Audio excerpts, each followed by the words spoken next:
All right, welcome everybody. We're 1 minute late, 6:01, but we'll go ahead and start the council meeting for Wednesday, the 13th of May, 2026. So first of all, we acknowledge the Whadjuk people as the traditional owners of the greater Fremantle-Walyup area, and we recognize that their cultural and heritage beliefs are still important today. And I also acknowledge that we meet here today on land that was never ceded, and I wholeheartedly support the many campaigns for truth-telling, justice, and reconciliation, both here and across this country. So for anyone who may have not attended a council meeting before, I'll just let you know that this meeting is being recorded and streamed live online. And so while all care is taken to maintain privacy, visitors in the public gallery and members of the public, if you're submitting a question or speaking, you may be captured in the recording. So just be aware of that. All right, so we'll move on to attendance apologies and leaves of absence. We do have one apology this evening from Councillor Van Dorsen. Are there any other requests for leaves of absence or apologies? No, seeing none, we'll move on to disclosures of interest by members. Are there any disclosures of interest? Councillor Williamson Wong. Thank you. I have a disclosure for,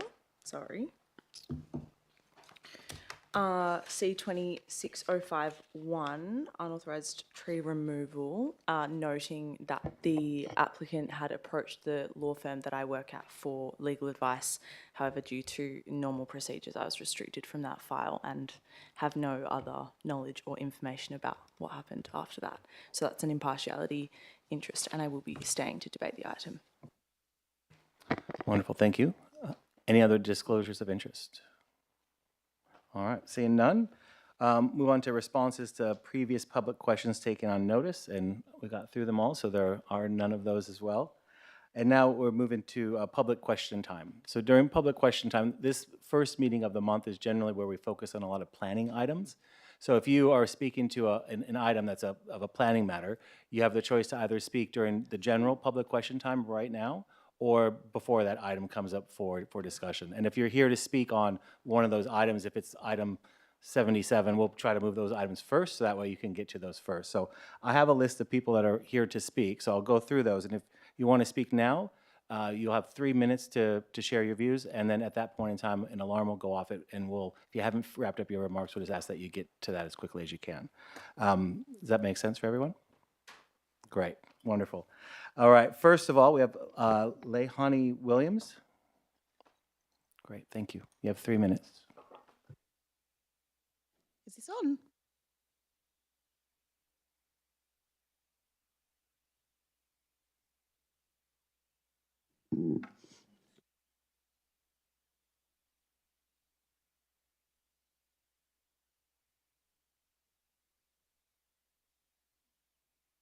Don't worry, we haven't started the timer yet.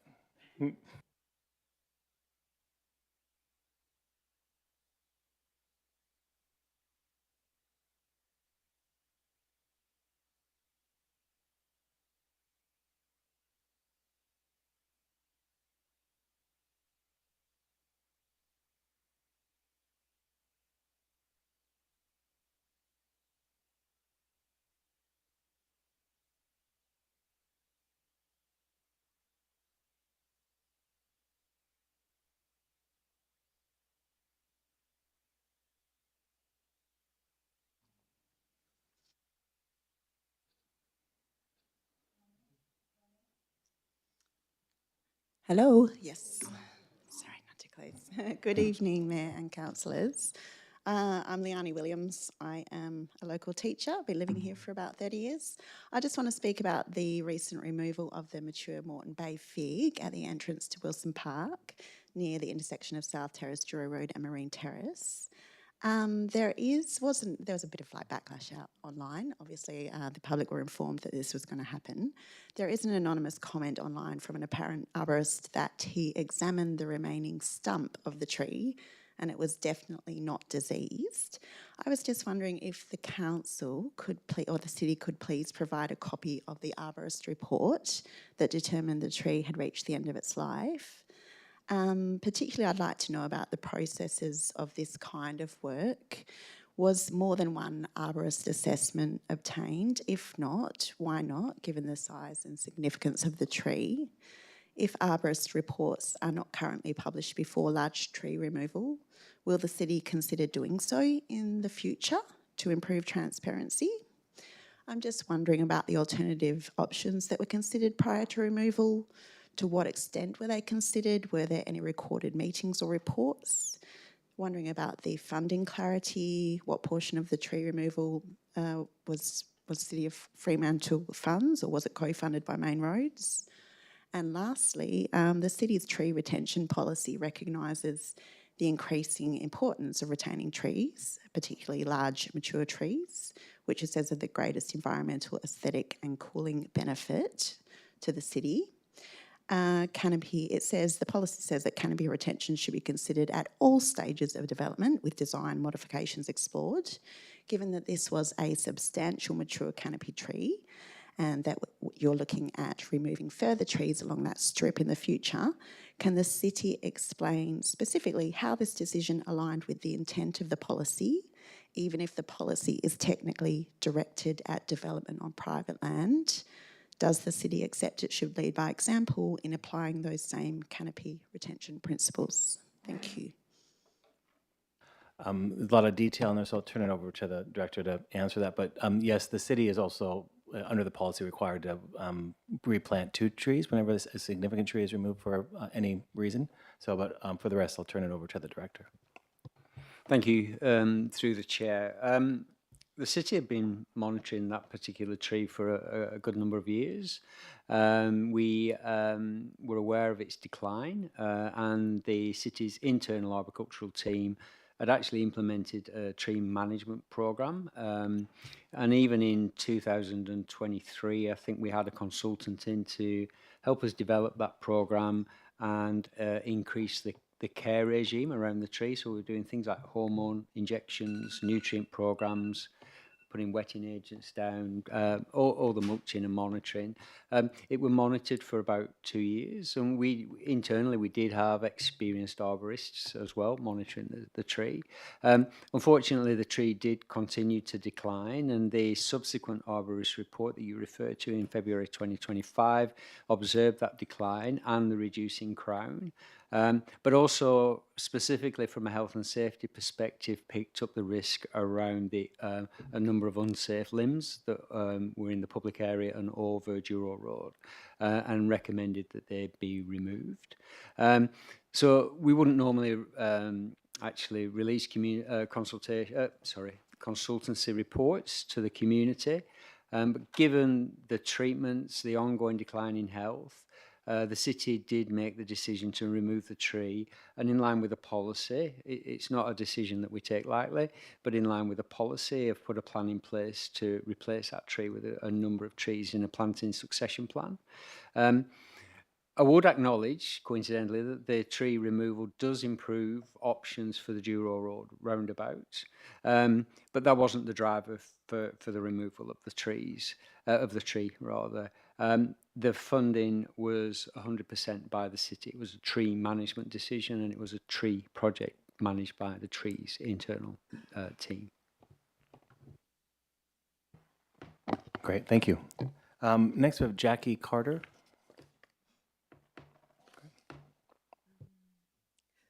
How great to come to a planning meeting.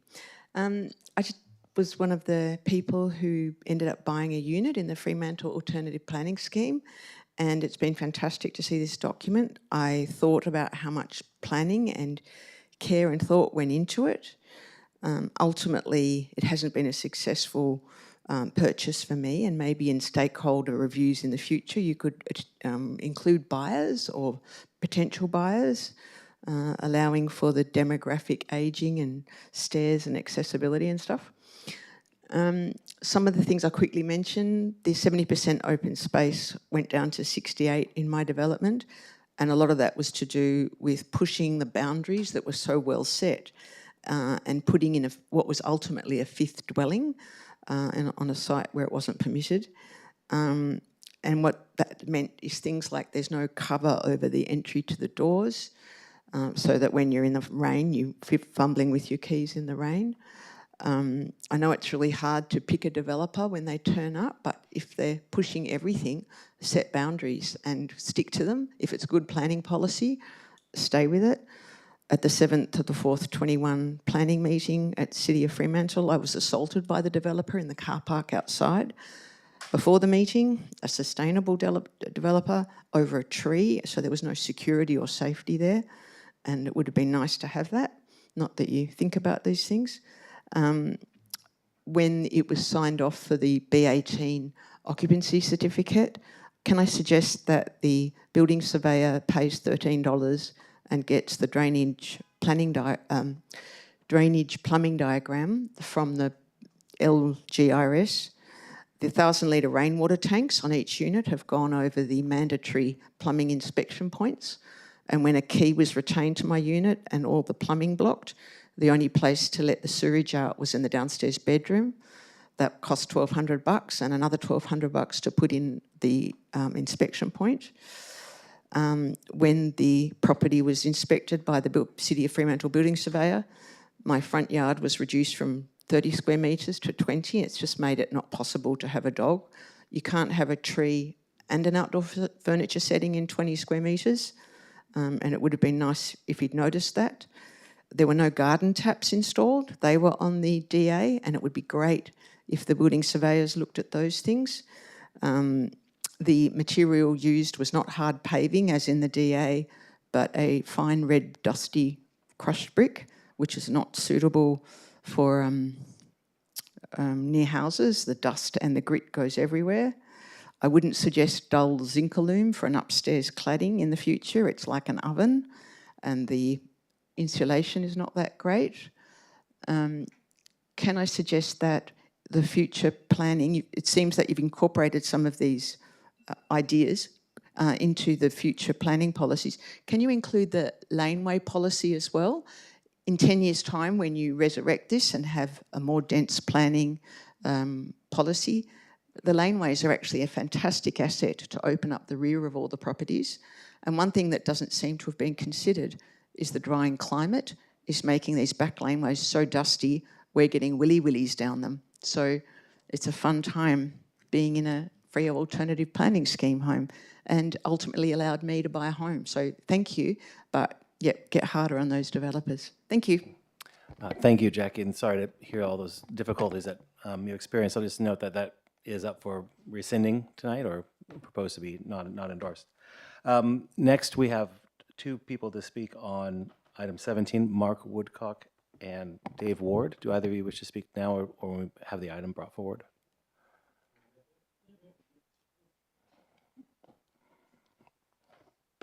All right, is this Dave? Yes. Great, thank you. Good evening to everybody. This is in regards to the differential rates that have been advertised, in particular in regards to the short-term rental. The current short-term rental rates are similar to the commercial rates, and these are close to 30% higher than the sort of general residential rates. However, in this proposed budget, the residential and commercial rates have decreased, whereas for some reason the STR rate has increased. Compounding this will be the new GRV, which in the current climate will be significantly higher than the previous valuation, and this will only increase the STR rate divide further. It's been stated that the increase in the STR rates is to offset the extra usage of council infrastructure and facilities. I'm querying what extra facilities do the guests at holiday homes use other than the other residents and the commercial tenants and the hotel-based tourists that visit Fremantle don't use. The STR, based on that pie chart in the agenda, only account for 2% of the rates revenue. It's been stated that the STR do not provide any promotion of Fremantle. However, in my view, the short-term rentals provide significant promotion via advertising on all of the worldwide listing platforms, and also the word-of-mouth review system that these platforms encourage. STR also already paying for the destination marketing promotions with the higher differential rates. And I think this was one of the reasons that was stated for the STR rate increase. But yet at no point has any of this destination marketing promotion suggested that to stay in short-term accommodation. Short-term rentals provide a different product. They allow visitors to experience Fremantle and live like a local. It allows families to live together, interstate trades and contractors to have a home away from home while completing projects. Relocators and renovators. We've had interstate wedding guests and even pregnant women from remote towns that want to live in a comfortable environment for extended stays in Fremantle. Most of the accommodations, short-term rentals, have access to a kitchen and laundry, and I appreciate if you've travelled with children, this is a very desirable. And you know, this product encourages tourists to and families to visit and spend and stay in Fremantle. So it's in my opinion that the short-term rentals should not be seen as an easy target for council funding shortfalls, and maybe other options need to be investigated. This is something like a $1.5 million deep dive into sort of mum and dad small businesses and mortgage holders, and it seems sort of kind of disingenuous and detrimental to Fremantle. So wrapping up, my question is in regards to the increase in the STR rates, and please justify the increase in the differential rate whilst the other commercial and residential rates have gone down. Thank you. Great, thank you. And just briefly, we're only proposing to put these rates out for advertising at this point in time, so they're not up for adoption. So all those comments can be again made when these are out for advertising. And then the other thing I'll just mention on that as well is there's a difference between hosted and unhosted short-term rentals, and the proposal is to only increase the rate for unhosted short-term rentals. So the people that are renting a room or have a hosted Airbnb would fall under the residential. So just a few points of difference there, but when this is out for advertising, by all means, it's a great time to make those comments again. But can we capture what was said tonight and include it in our? Okay, great. And I'll also let the director respond as well. So we've identified residential properties being used for unhosted short-term accommodation as being primarily commercial in nature. So the rate in the dollar has therefore been set to better reflect that use and the higher costs associated with servicing that use, particularly given Fremantle has a high proportion of these types of properties compared to other local governments. On average, you could expect an unhosted short-term accommodation property with a minimum 3-night stay and around 150 booked nights, which is typical for Fremantle, to have up to 100 people or more move through that property annually and make use of all the surrounding community infrastructure as compared to a family of 4 if it was used for a residential purpose. While of course this generates a really positive tourism outcome, which the city encourages and welcomes, the reality is we need to ensure that we can manage the increased pressure on services and facilities that the additional 80 to 90 people a single unhosted property might bring into the community at any given time. This is typically why commercial properties pay more than residential properties, and despite the increased rate in the dollar for unhosted short-term properties, the average rates bill for a commercially rated property still remains significantly higher than a property paying the unhosted residential short-term accommodation differential rate. Thank you. Mark, did you want to speak now? Wonderful. Thank you. Good evening. Thanks for the opportunity to be here. Good evening, Mayor, councillors. My name is Mark Woodcock from Whitegum Valley. I'm here to speak on an urgent matter for the city to repeal its permissive pro-graffiti stance and adopt a policy that actually supports our local police in reducing crime. If the council is serious about lowering the rates of violent crime, drug activity and improving public safety in our streets, we must start with the basics. Things like a broken windows policy, which is proven over many decades. The theory is built on simple, effective addressing of small signs of disorder, prevents escalation to serious felony. Our police are currently stretched, and I've been to community meetings lately where we've heard about violent attacks at Bellevue Terrace, Manelia Avenue, Mulberry Lane, and others. So the police already have issues, so something like broken windows would help with the basics being taken care of. We can support their work by reclaiming the environment. When we allow graffiti to remain, we signal that these areas are unmonitored, uncared for, which invites the antisocial behaviour, drug dealing that eventually leads to violence. I'm calling for an immediate shift to clean street mandates, the total banning of graffiti, tags, guaranteed removal of illegal tags within 24 hours. By removing the visual indicators of neglect, we can help the police break the cycle of crime. Let's give our police a fighting chance by taking control of our streetscapes. Clean walls lead to safer streets. The next point was in a similar thing, but it was based on the social housing density and community safety. I went to 2 events in the last 3 weeks, one at the Chamber of Commerce and one at the Whitegum Valley Precinct, and I was actually a little bit surprised how bad things had gotten in some areas again. Fremantle's always championed social diversity, but we must acknowledge that our current density model in areas is failing the residents of social housing and the broader community. By concentrating complex need tenants without the adequate on-site support or security, the city and state, and that's no one's fault exactly, it's a shared thing, has inadvertently created hotspots for all these issues that we're trying to solve. In areas like Manelia Avenue, in the areas I've already mentioned, we aren't just seeing antisocial behaviour, we're seeing violent crime, open drug activities in parks, and the needles that are discarded into the streets and build up in the drainways and footpaths where our children and our pets walk. The reported violence in these pockets is a direct symptom of planning decisions that have prioritised density over livability and safety. Children are left dodging the needles that are left in parks and streets thanks to those sorts of planning decisions. I urge the Council to review the scheme, Amendment 86, and our future planning strategies to ensure a salt and pepper distribution of social housing rather than high density.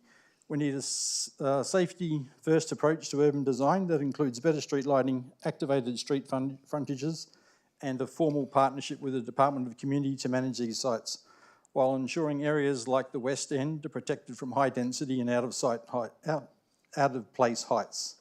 Repeating the Beaky Bronx as currently planned, we know, is a community disaster waiting to repeat. Density without safety is not progress, it's negligence. We need a city that's inclusive, but a city that also where all the streets are safe for everyone to walk. And then I've got a couple of questions on notice. Great, thank you. Thank you, Mark. Do you want me to bring those up? Staff can grab them from you. If they were sent in, then folks can try to maybe respond to them tonight, or they'll respond in the next agenda. Was there any comment or no? Well, thanks for sharing your thoughts on that, Mark. Appreciate that. Next, we've got Ben Lewis. Did you want to speak now or just before the item? Okay. Isaac Gibson and Helen Trengrove and Tony Watson are all here also for an item. Did you wish to speak now or just before the item? Just before the item? Great. Wonderful. I've got Simon Burnell here to speak on an item. Okay. And a Philip Wright and an Ernst, Father Ernst, to speak before an item as well. You're more than welcome to speak now if you'd like. Wonderful. Thank you. My name is Ernest Lennon. I am the rector of the Anglican parish of Fremantle. Mr. Mayor, esteemed councillors, ladies and gentlemen, I rise to speak to the proposed local planning policy 3.1, Fremantle City Centre and Northern Gateway. And I wish to note for the public record that the area designated in the policy as the City Triangle, it's in sub-precinct E, known to us variously as Wildloop Court or King Square, is land that belongs to St. John's Church and ultimately to the trustees of the Anglican Diocese of Perth. It does not belong to Fremantle City Council, and it is not for Fremantle City Council to determine its identity or its design. Rather, the City Triangle is leased to the council as an open-air space for the public, and I'm quoting that from the lease. Mr. Mayor, Local Planning Policy 3.1 states that the City Triangle will have a clear civic identity and a high standard of sustainable building design. However, the policy does not reflect that the land is merely leased to the City Council, and according to the lease conditions, the Council has no right to erect any buildings or structures or to, in fact, conduct any disorderly activity in the said area, nor can it do anything that interferes with the Church of Estuary or its congregation. Will the Mayor confirm that this Council is aware that the area known in the proposed policy as the City Triangle belongs to St John's Church? Will the Mayor ensure that the Council abides fully by the terms of its lease? And will the Mayor guarantee that the history and significance of St John's Church in that City Triangle is protected and not effaced? Thank you. Thank you, Father Ernst. Philip, did you wish to speak now? Okay. Mr Mayor, councillors and members of the public, I'm Philip Wright and I'm the verger of the Anglican Church of St John the Evangelist.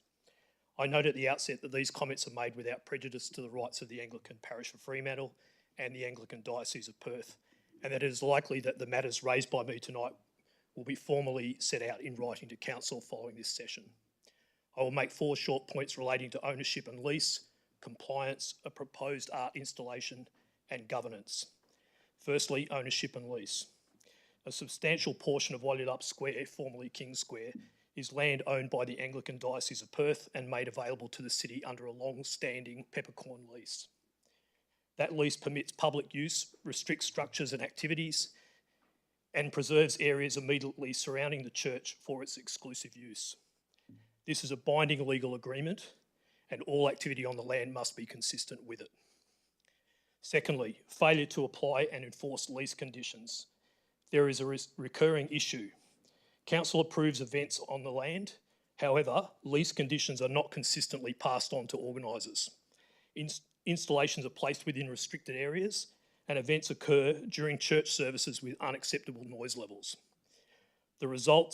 This results in the parish having no option but to attempt to enforce compliance, unsuccessfully I might add, organisers being unaware of obligations and approvals being issued inconsistently with the lease. This reflects a systemic failure of process and compliance. Thirdly, proposed art installation. The parish respects the importance of heritage and public art. However, the proposed installation raises concerns regarding siting and compliance.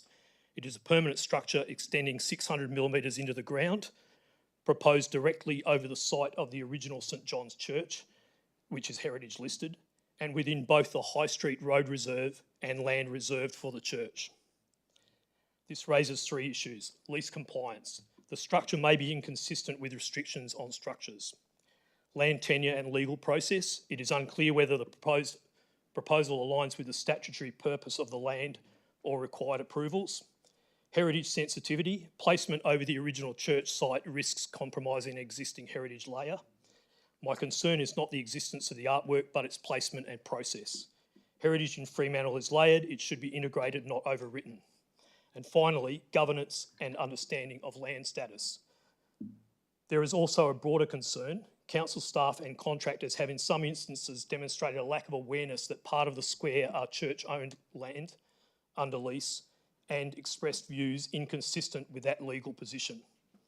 This indicates a systemic issue in governance, communication and staff awareness. Accurate understanding of land ownership is fundamental to lawful decision-making. In closing, I support the continued activation of Walyalup Square.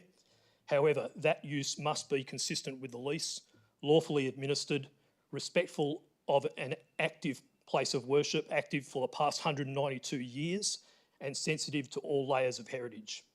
I'll be encouraging the Parish Council to write formally to the City to seek a clear acknowledgement of land ownership and lease obligations, assurance that lease conditions will be communicated and enforced, and clarification of the legal and planning basis for the proposed art installation.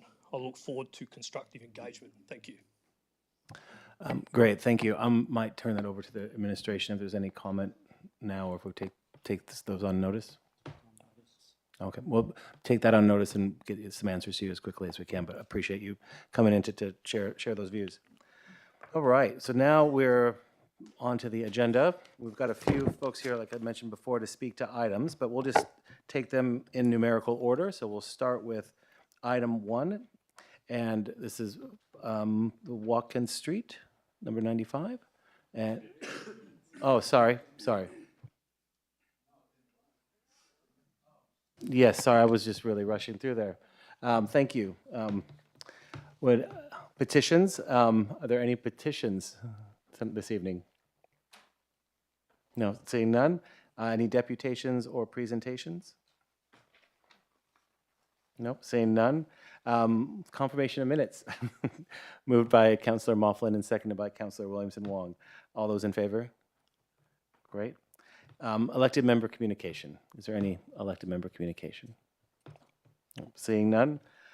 Now we're on to our reports. Thank you, Councillor Graham and Councillor Moughlin, for pointing that out. So we'll start with item 1. And Ben Lewis, did you wish to? Sorry, Mayor, I think Councillor Clark has some elected member communication. Oh, sorry, I didn't see you raise your thing. Go ahead. The light wouldn't go on, sorry. Thanks. Saturday we got to plant out William Street. William Street Reimagined came to life down the side of the town hall. It's been an 18-month project funded by a $100,000 Town Teams grant, which we thank them for, and managed by Freo Dock Town Team, which I am a member of, just to flag that, and also a number of the City of Fremantle staff, which is why I wanted to bring it up tonight. I want to thank the staff who've assisted us throughout the project.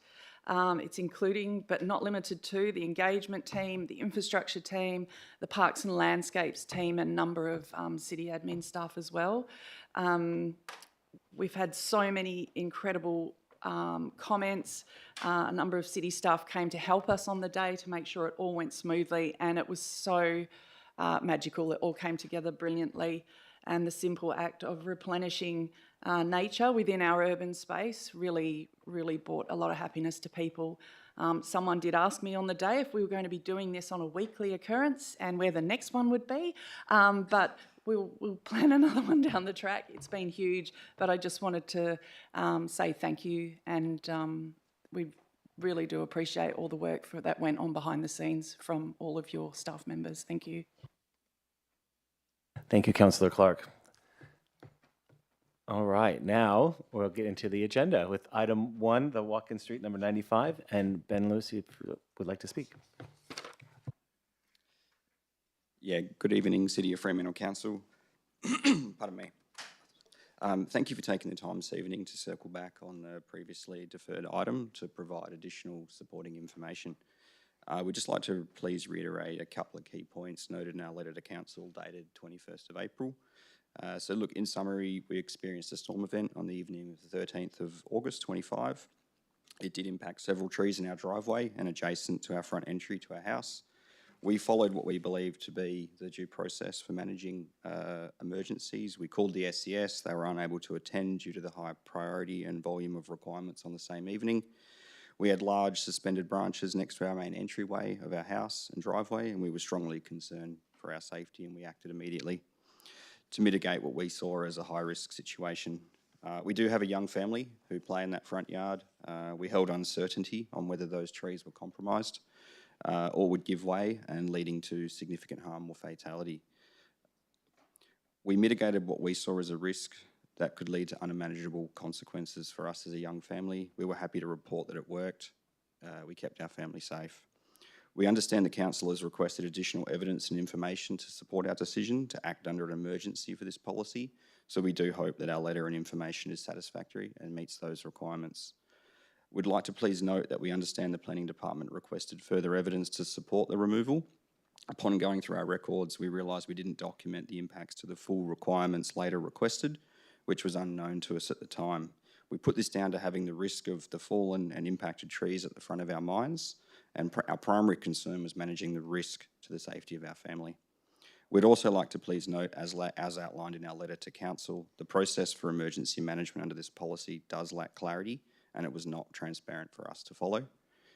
We've been through a journey over the past 6 months on this matter, and we believe we've acted in good faith and have been open and transparent with the Council at all times. We've taken remedial steps to replant a number of replacement trees, and we've honoured with the intent of this policy. This is whilst our build for our modest renovations to gentrify our original 1950s home has unfortunately gone on hold, and we've been impacted financially and emotionally by these events. We were due to start these renovations with a local builder this month, but due to pricing escalation that has occurred in the timeline of this matter, we will now need to engage a new builder.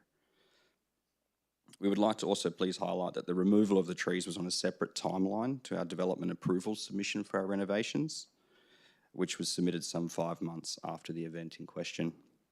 The proposed carport, which we understand to be a point of interest in this matter, was a concept only developed at a later timeline and was not associated with the trees, of which it is noted that only some would be impacted by the proposed development. And look, lastly, we're a family that's passionate about the environment. We've spent considerable time and effort developing and improving the mini gardens and native trees since we acquired the property 4.5 years ago. We enjoy spending time with our family and friends in our gardens and look forward to seeing it continue to grow into the future. We hope you see the matter the same way we do and would welcome any further questions you may have. Thank you. Are there any questions of the proponents? All right, seeing none, I'll just note that we've got an item before us and we also have an alternate recommendation. So we'll just, you guys can go ahead and sit down. Yep. Just need someone to move one of those. Councillor Kamado? Yeah, I'm happy to move the alternate motion. Is there a seconder for the alternate motion? Councillor Graham. Go. Okay. Yeah, thanks. And thanks to Ben and Joanna for being present tonight. I think we have an unfortunate incident in this case that has resulted in action being taken that was not intended to deliberately break the policy, the intent of it, and it's been clearly stated today. These people were merely motivated by the safety of their family and their home. And if you look on page 8 of the agenda, there's a long list of evidence supporting this factor. Both Ben and Joanna have shown a willingness to make amends for the trees that have been removed, and you can see that they have many other trees on their property. They've been impacted financially and emotionally, so they have paid a penalty through this process. In addition, I believe that the email received today containing a witness statement from Stephen Merks, who is the owner of Assured Tree Services, further strengthens their argument. For me, I think that retrospective approval for the removal of the trees in question should be supported via this motion that we have on the table. This item has come to us because due to the nature of some discretion being sought, and I think that's our job to do that now. The reason for this motion explains clearly why I think and why I'm comfortable to put it forward. The tree removal is generally consistent with Local Planning Policy 2.26, emergency works clauses and tree replacement requirements, with the removal being necessary for safety reasons following storm damage, as well as the applicant's tree replacement plan detailing the proposed planting of 8 new trees to offset the removal of 4 significant trees. So I'm hoping that my fellow councillors support this. I know that it's a very, it's an issue that's really important to our community. We must, the policy is a good one to protect trees. Tree canopy is very important, but I think in this case, we need to be flexible, and in the long run, we're going to get that tree canopy back. Thank you. Any other comment on the alternate recommendation? Councillor Mufflin. Thank you. I suppose, and I wasn't part of the original meeting when this item came to council, so I'm sorry if I'm rehashing anything that was spoken about there. And clearly, with the new policy and the interpretation and implementation, there's a few things going on, and that's something that we would expect and something that we all need to learn from.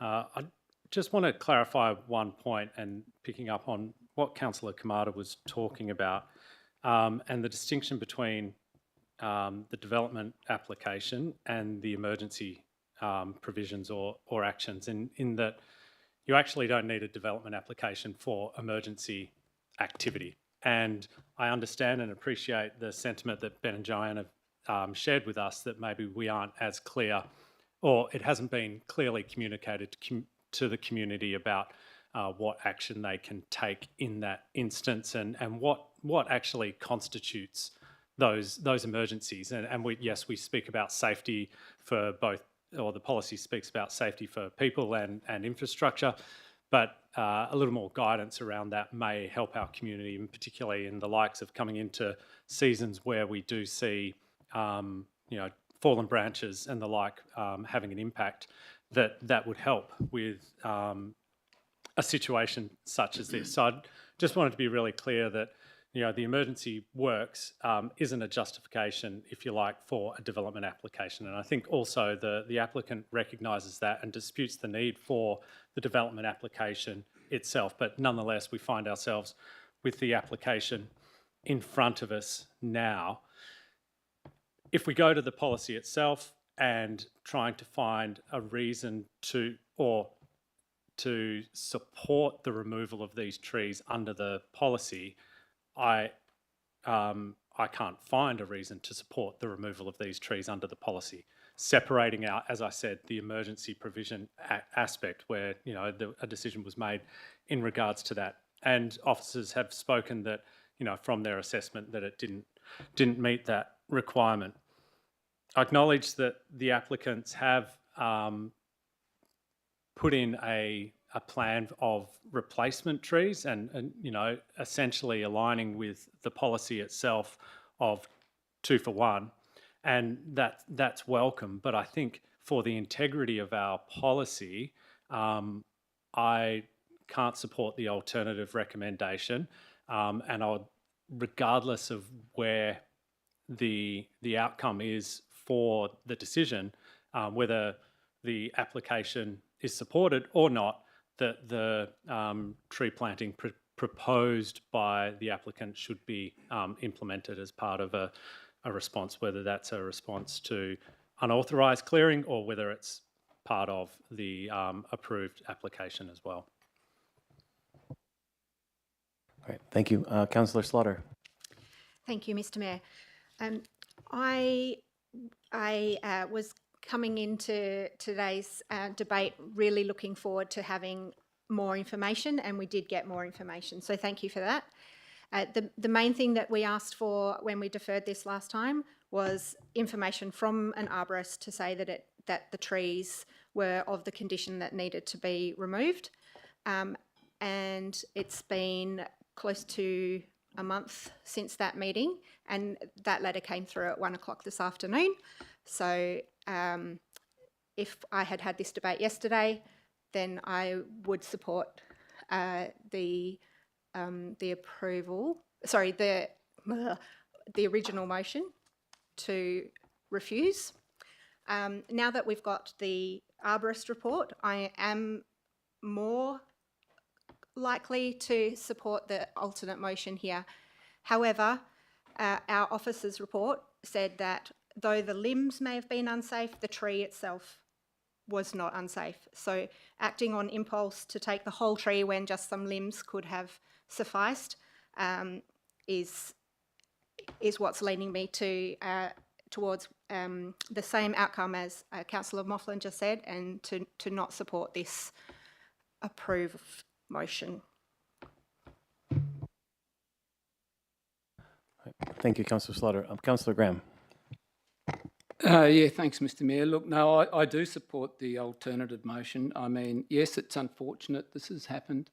It's always unfortunate when things fall over and then people chop them down and houses get bulldozed as well, and, land gets cleared, and we all, it's terrible, isn't it? And is it? That's part of life. It's always going to be part of life, and it's something we cannot repair. What the applicants are trying to do now is repair the situation. They're copping it on the chin. They're going to replace the trees. They're going to replace a couple more. And I think it's only fair that we support the Councillor Kamada's alternative. And I'm also conflicted. A similar situation happened to my daughter in January this year in Forest Street, Fremantle, where a council branch fell down onto her fence and there is no liability from council. And I quote, "The city is not legally liable or responsible for any damage or injury its trees may cause simply because the tree is growing on land under its control." Isn't that amazing? So if that tree had fallen down at netball time, because she lives near the netball courts, and killed a mum and a daughter on their way to the netball, council wouldn't be responsible for that. Well, I'd like to see that play out in court. So I'm totally conflicted.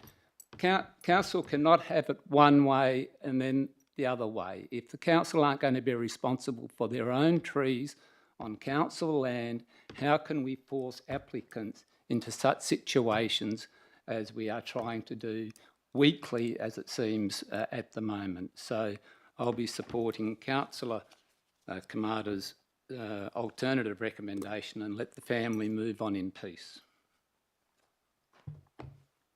Thank you, Councillor Graham. Councillor Williamson-Wong. Thanks. I'm going to start with a question, as is my way at the moment.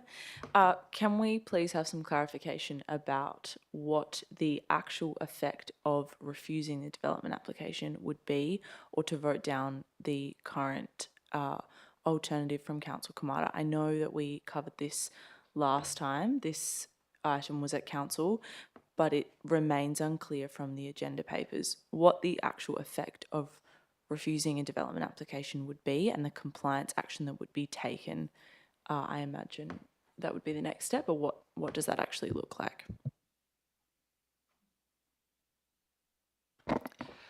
Through the chair, the only decision in front of council tonight is on the application. In terms of enforcement and compliance action, that would be decided after the decision. So if there is a refusal, the compliance team would take that into consideration, undertake their investigation and determine the best course of action, which might be issuing a directions to take certain actions. It might be a fine, it might be prosecution. So in short, there is no set outcome here.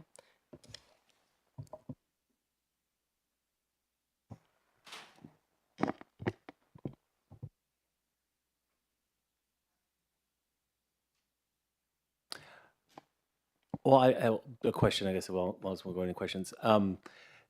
The proposed tree replacement plan from the applicant, hypothetically, because it's not really, or in your opinion, would that meet the requirements in the policy if that was proposed? If council is satisfied that the reasons for removing the tree have been met, yes, the trees that I believe the applicant has actually already planted, in checking with our parks team, they're located in a suitable location and the species are suitable, so they would meet that requirement. Any other comments on the item? Councillor Williamson-Wong, just beat Councillor Clark. You go. No, you go. Okay. Thank you. I think this is a hard one too, and I echo most of what Councillor Mothlan said and thank him for, I guess, talking to the distinction between the two methods of requiring a tree to be removed because of safety risks. And there are two distinct, I guess, ways it could go. One is if under the Planning and Development Act you think that it's an emergency, then the city or the enforcing local government would then say no development application is required at all because it's an exempt work.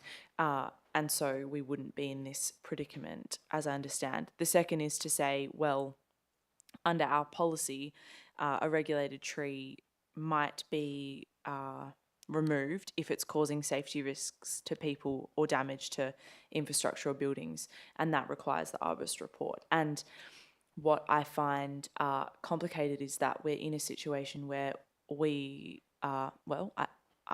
I'm very happy to accept that the applicants have in good faith come to us. They've proposed to plant new trees. They have absolutely taken it on the chin, I think, as Councillor Graham said.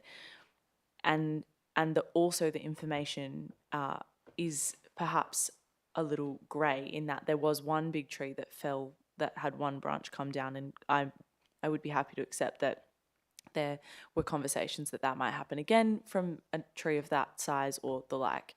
There were also other trees that seemingly didn't have branches fall down that were removed at the same time. And we are also in a position where our role is to uphold the policy, as Councillor Moughlin said, rather than, I guess,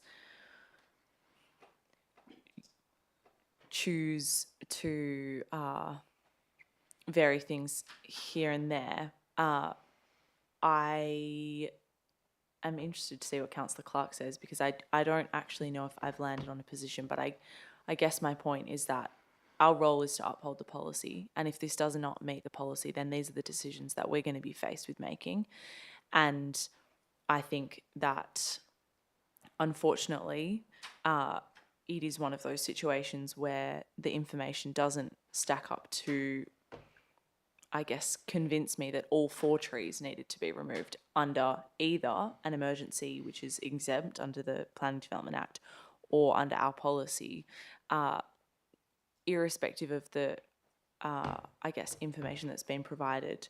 So I'm not inclined to support the alternative at this point, but if other councillors had things to say and convince me and get me across the line, then perhaps I would change my view on it not meeting our policy as written. Thank you. Councillor Clark. Thank you.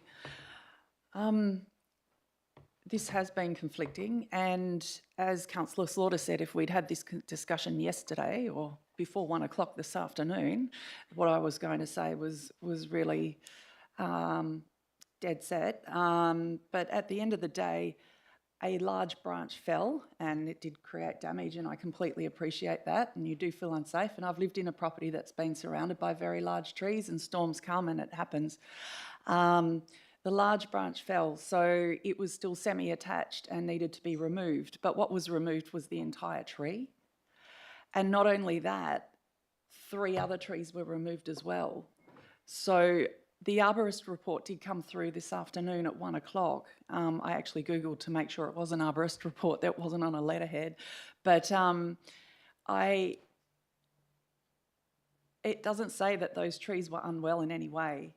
It doesn't say that those trees were unhealthy.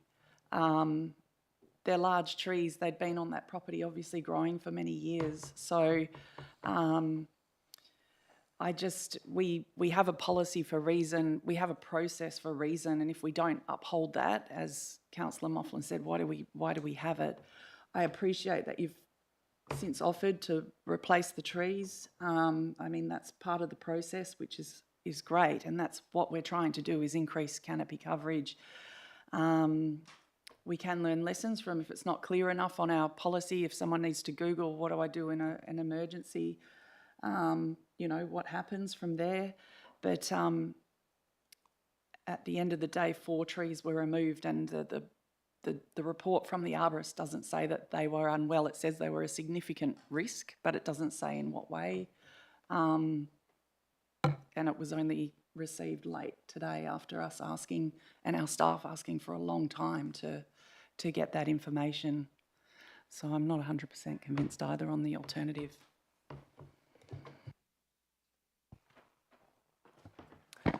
Councillor Sullivan. Thank you. And sort of following on from that logic and conversation, I guess the question for me is, if an arborist, if hypothetically we were looking at these trees today and they were still there, and the arborist report used the words that the trees posed a significant risk to both property and persons, what would the process? How would we deal with that in a planning application if it was part of a planning application?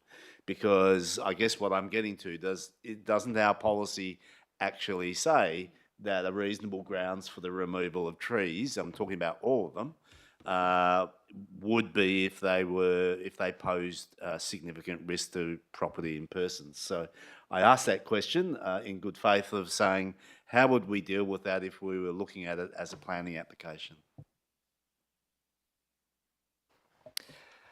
Through the chair, Councillor Sullivan is right. It is one of the criteria that someone can use to justify the removal. It depends on that information being provided. So 5.4 of the policy talks about whether a tree is unhealthy, whether it causes safety risks or damage to infrastructure based on the recommendations of an arborist report or a structural engineer. They're some of the reasons why council could support the removal of trees. Supplementary question along those same lines. It's my understanding that the number of arborists that we would necessarily recognise, and I'm not sure whether they have a licensing process or not, but does the city have, I guess, a list, or are there arborists and arborists, I guess? And do you need to get a report from an arborist with particular qualifications or experience? Yes, through the chair, the policy clearly sets out that you need a minimum qualification of a Diploma of Horticulture under the Australian Qualification Framework AQF5 or equivalent. And yeah, it's an well accepted and advertised qualification. Are you aware of the number of arborists that meet that qualification? And I was told anecdotally that it comes to 6 in the state. Is that correct? Through the chair, I'd have to take that question on notice and do some research. So at this stage, obviously, as Councillor Slaughter pointed out, I mean, obviously, given the information has arrived fairly late in the day, I guess it is certainly an issue to say, am I to take this this component of the arborist's comment into account or not into account? I don't know the qualifications. I don't know whether it does or it doesn't satisfy our policy. However, it's a bit like the heritage, you know, when we use heritage experts as well. An applicant will often come in with a heritage expert, and we'll have our own experts say, we disagree, you've got 2 different opinions, that's fine, that happens. And you go through that process and we all get to choose which opinion we think is the valid one or the more valid one, and make a decision based on that. We're not being presented with, I guess, clear evidence that this is a professional report to comply with the way the policy is written. So that's challenging for me. Given that they were dealt with as an emergency situation, if I saw an arborist report that met the policy at the time, that told me that they were a significant risk to both property and person, in that scenario, I think I would be in favour of the alternative recommendation as put forward by Councillor Kamada, but I'm not yet in that position. And so I'm not sure what to do. As Councillor Clark said, I mean, you can look at the website of the arborist in question, but it doesn't necessarily give me the information. It does say that they are arborists, but it doesn't give me the information. So I'm, you know, I am left not being able to satisfy what the policy requires of us, as Councillor Moffin said, requires of us to make a decision in favour of the applicant. I will also say that I'm totally sympathetic to their plight in that situation, and with the newness of this policy and the like. I think many people would have done exactly the same thing, and I certainly don't want for there to be ongoing anxiety for the applicants. They have already had to spend probably way more than any fine would be for this matter. My understanding is the options that would have been available if we were to pass the refusal the options that would be likely available for the city, and it would be up to the city to sort that out, not the council, would be either an infringement fine, which might be $500, or to go through the courts, which of course would be incredibly difficult, stressful for everybody, and cost a lot more for everybody. So there's or some sort of direction to do something. So it is challenging for us to sit here and go, you know, no one wants to throw the book at these people at all. We want to deal with this matter in the appropriate way that's consistent with our policy. We don't want to give in on the policy on day one or day two, but at the same time, so I really don't know whether we defer this again. I don't know if we even can. But I'm not convinced that the policy is met, even with the information that's put in front of us. Great, thank you. I will just be really brief, putting my two bobs, since everyone else has had to say. Largely, I think our tree canopy policy is working.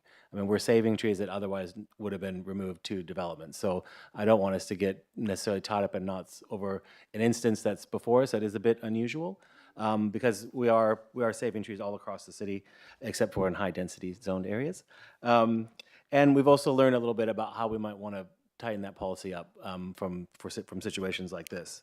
Now, personally, I was really line ball after receiving the letter earlier today about whether the trees needed to be removed, and I'm still probably not entirely convinced, as many of you are as well. But for me, I just think the fact of the matter is now the trees are gone. We can't get the trees back, and as Councillor Sullivan pointed out, the remedies in this prosecution or fines or directions seem very heavy, really heavy-handed, especially when the replacement tree plan does meet the policy guidelines, and that could be one of the outcomes where there's a direction to implement the plan that these people have already put before us. So I was really line ball, and I've gone actually back and forth tonight, listening to everything, but I'll be supporting the alternate motion by Councillor Kamada, and we'll go from there. I don't know if Councillor Kamada wants to close, or did you have a question, Councillor Clerk? I did have a question, thank you. I'm just curious to know, in speaking about, you know, the potential outcomes of not supporting the alternative. I'm wondering if the alternative can become a written direction, but it comes from the council instead of the city. Is that possible?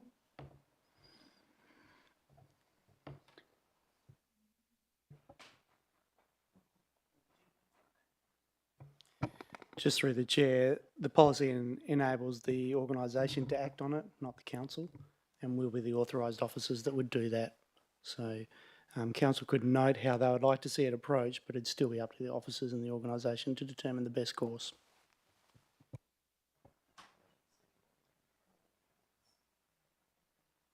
Councillor Moughlin? Sorry, and just a question to clarify, which is following on a little bit from that. To officers, my understanding is that we are looking at the development application to approve or otherwise, and it's not for us to consider action that might be taken if this is refused as part of making this particular decision. That's correct. It's just the development application tonight. Question from Councillor Williamson-Wong. Yes. Understanding and acknowledging the question from Councillor Moughlin and the response, it's my understanding that for development applications, any this would count as unauthorised development, and then compliance would be taken on the Planning and Development Act, which is automatically delegated to the CEO and authorised officers, which is why the councillors can't then direct further. Is that right?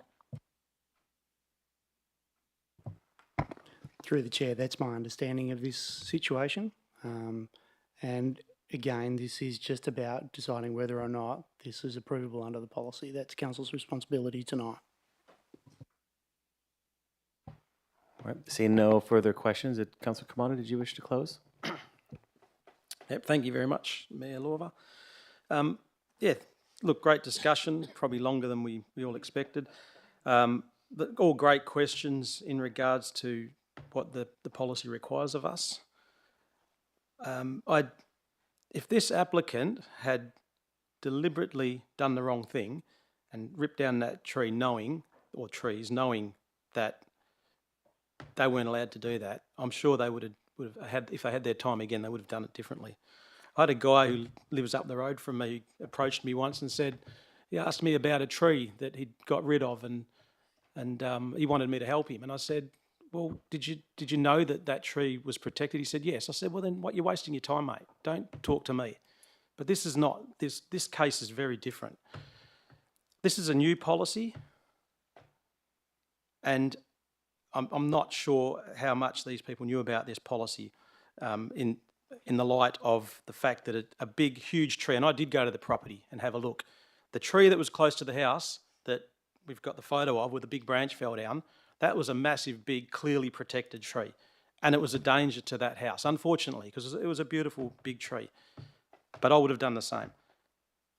The other 4 trees, I saw what remains of those, nowhere near as big. I'm not even sure how many of those were actually protected under our policy. I'm not sure. I don't know if that can be worked out somehow.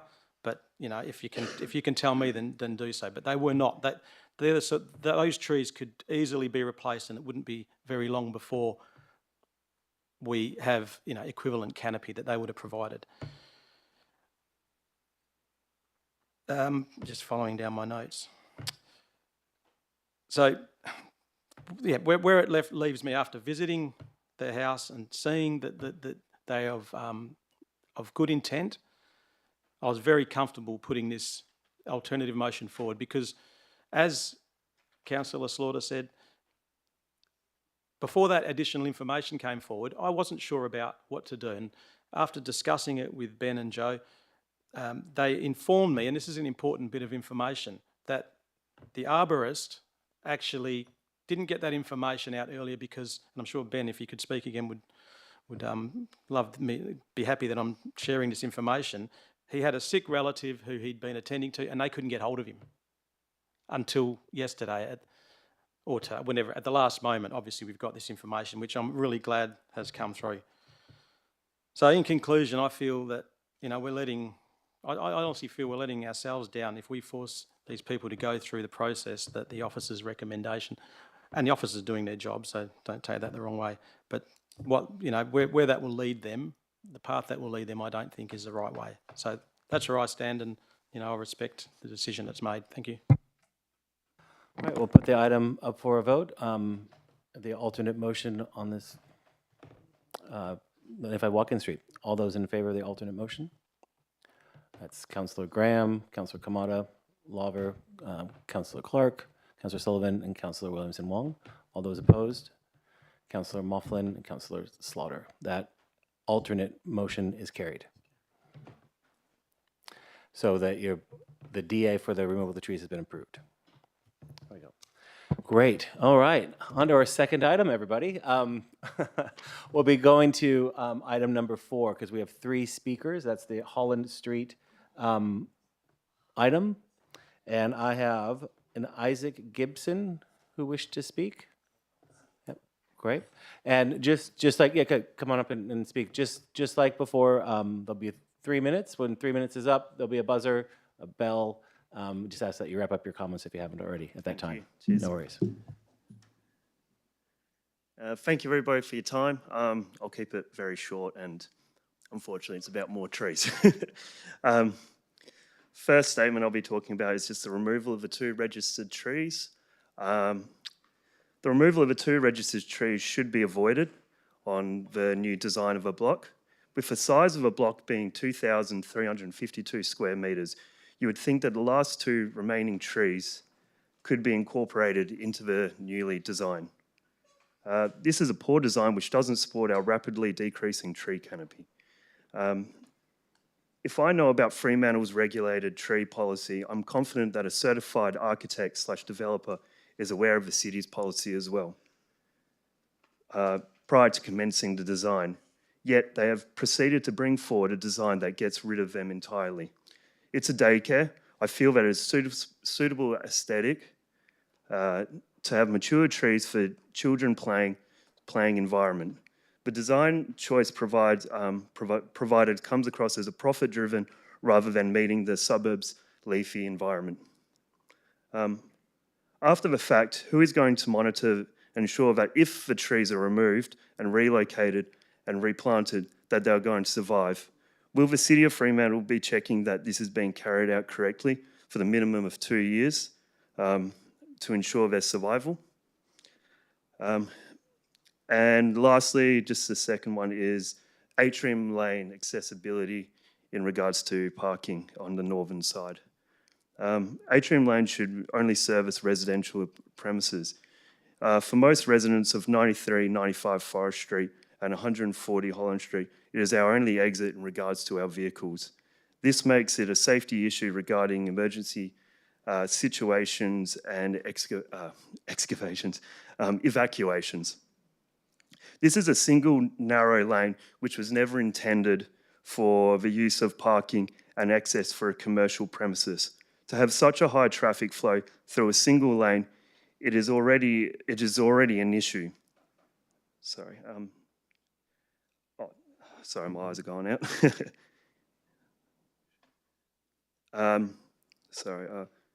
To have such a high traffic flow through a single lane, it is a danger to pedestrians, children and residents. The congestion during netball season is already an issue, as the rules for parking are barely followed and struggle to be enforced. This will only be worsened with the sheer quantity of staff and parents coming and going for a 12-hour period, including when training is happening at the netball court during the 12-hour period each weekday. Thank you very much for your time. Appreciate it. Thank you. Great. Thank you, Isaac. Next, Helen, on the same item. Okay, thank you. Good evening, councillors and Mayor. I'd firstly like to thank the council for its excellent canopy policy. Unfortunately, what has been allowed to happen at 136 Holland Street site, I believe this works strongly against that policy. I'm going to give a brief preamble to my two questions. With regard to my first question about relevant council processes, at the council meeting at which members approved increased density in an area which included 136 Holland Street, I addressed the council. At the time, I did not know the term regulated tree, but I described massive trees on the site, including a huge fig similar to a Moreton Bay fig and a lily-pilly. I now know that a regulated tree must be over 8 metres high and at least 6 metres wide. That is quite a large tree, but scarcely a massive tree. Those trees lost were massive. I expected the information I provided to the council would lead to inspection of the site by a council officer. However, Melanie Clark by email has told me that an officer attended the site only after the trees had been felled. She also said that the council had no records, and I quote, which accurately documented the vegetation. This addresses the first part of my question. Does the council intend to change its processes so that information on possible regulated trees, which is raised in a meeting by a ratepayer, is investigated? Further, does the council intend to mandate inspection of any area it has newly designated as high density before any developer can take the felling of trees into their own hands? Does density automatically preclude all large trees, I wonder? The second part of my question concerns council policy on regulated trees, that this developer could fell massive trees and then very cleverly apply to council for permission to have the only 2 remaining trees felled, as though it is a law-abiding corporate citizen, makes a slight farce of the current good laws.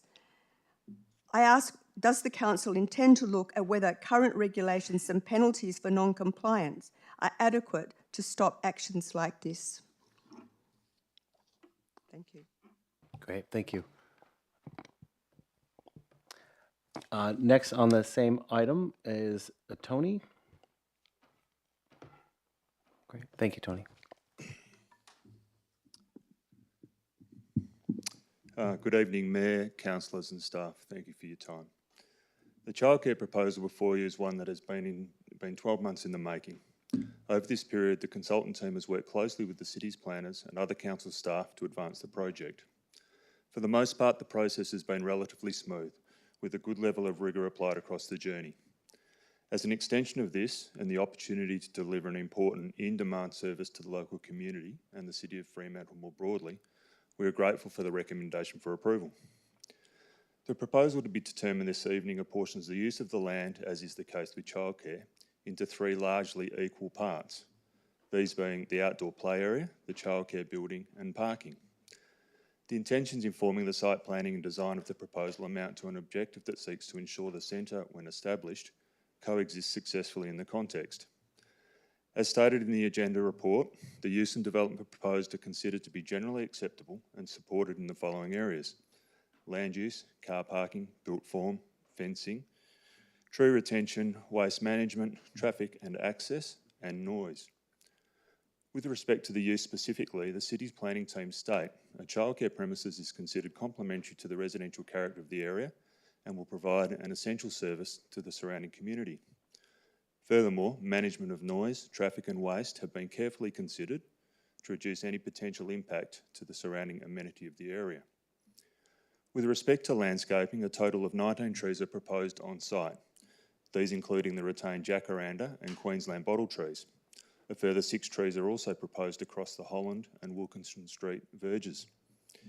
In the arborist report provided for the project, the jacaranda is identified as a good tree, with its future improved with the increase in the garden bed proposed around its base, with the Queensland bottle tree identified as being of good health and a size that lends itself to relocation.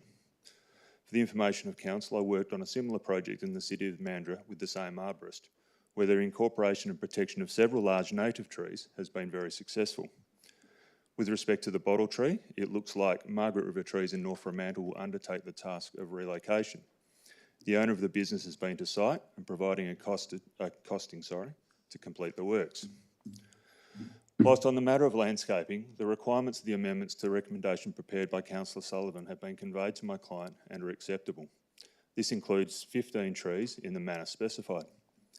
In supporting the amendments proposed, what we would like, if possible, is for the application to be determined this evening, not deferred.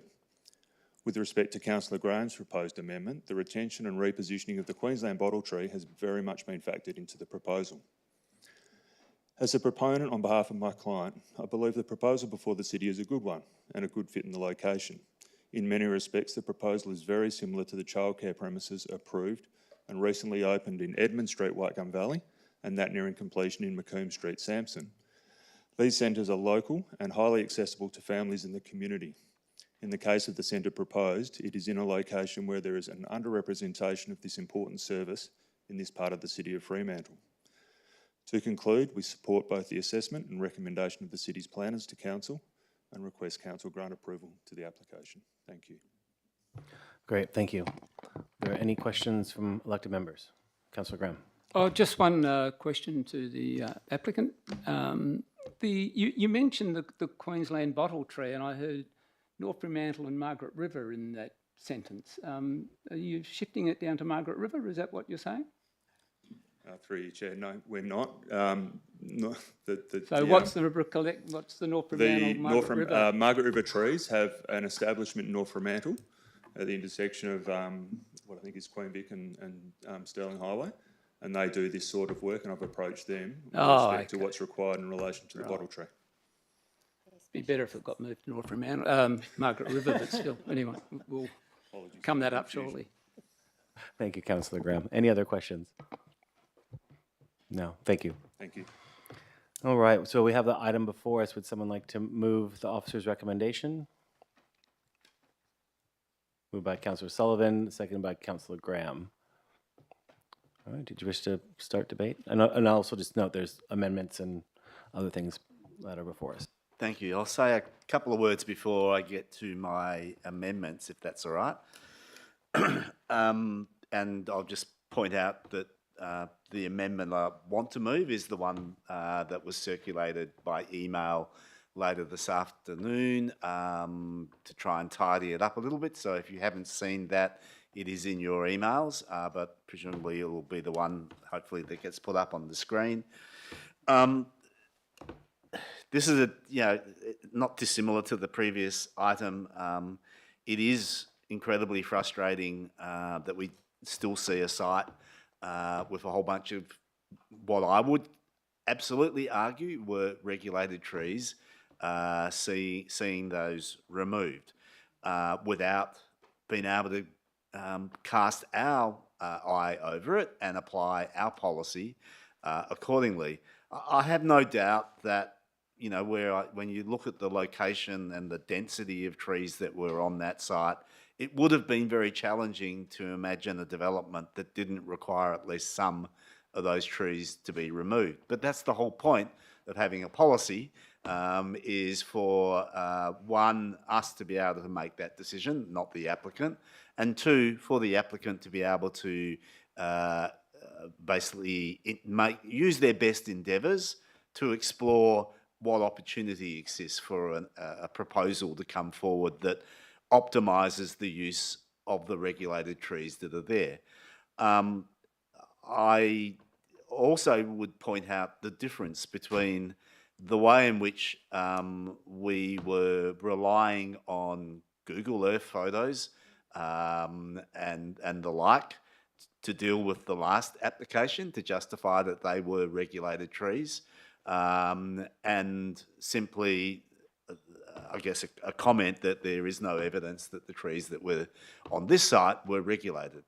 I did exactly the same thing that staff did for the previous one. I jumped on Google Earth and explored the site that way, and also on our own mapping platforms, which allow us to look at things. And I could see that trees were either of 8-metre diameter, whatever the right diameter is, the right diameter and or probably at the right height, which is a bit more difficult to determine, but the diameter isn't hard to determine from Google Earth. And just, from an architectural ability, seeing those trees and the likely width of the trunks and the like.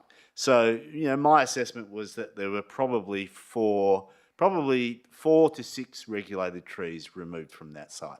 So that's pretty disappointing starting point. But that's where we're at. I rely on the officer's report, and they're not identifying that they have sufficient evidence of that. And for the case of moving forward, we'll accept that as part of this process. However, it doesn't stop me from wanting to see a site like this and a development like this fit into the normal requirements of a residential area. This is a discretionary use. And as a discretionary use, we need to use our discretion. And while a childcare centre might not have any particular requirements for the level of landscaping, if it is to fit into a residential area, we ought to have a reasonable expectation that the landscaping that will occur on this site will be similar to, consistent with, compatible with the residential area. And if the site was going to have 7 houses on it, which it could be, there would be a requirement for 7 trees to be planted, possibly, and significant landscaping.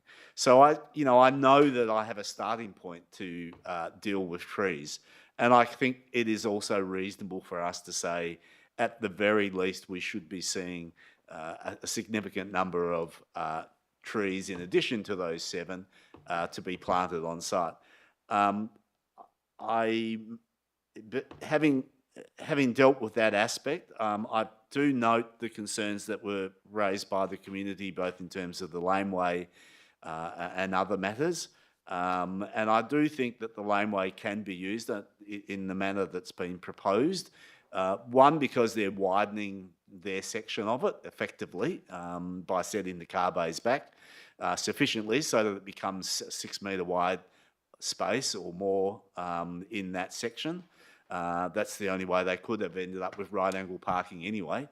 And secondly, because they're sensitive enough to or smart enough to put that as staff parking and not as the parking that's going to be used by all the massive four-wheel drives and four-wheel drive parents who are going to arrive on site to offload their kids into the childcare centre.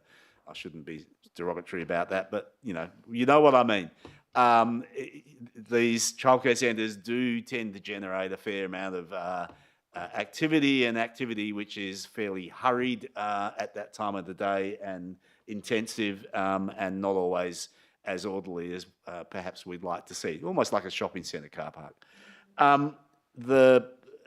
So I do think the laneway is suitable for that, and I think the fact that they've separated the parking out is probably a good thing as well. So there's a very clear distinction between one and the other. I might move my amendment now, which is the revised version of it, and I'll speak to those revisions and also the amendment if it gets seconded. Is there a second by Councillor Moughlin? And do we have the revised version ready?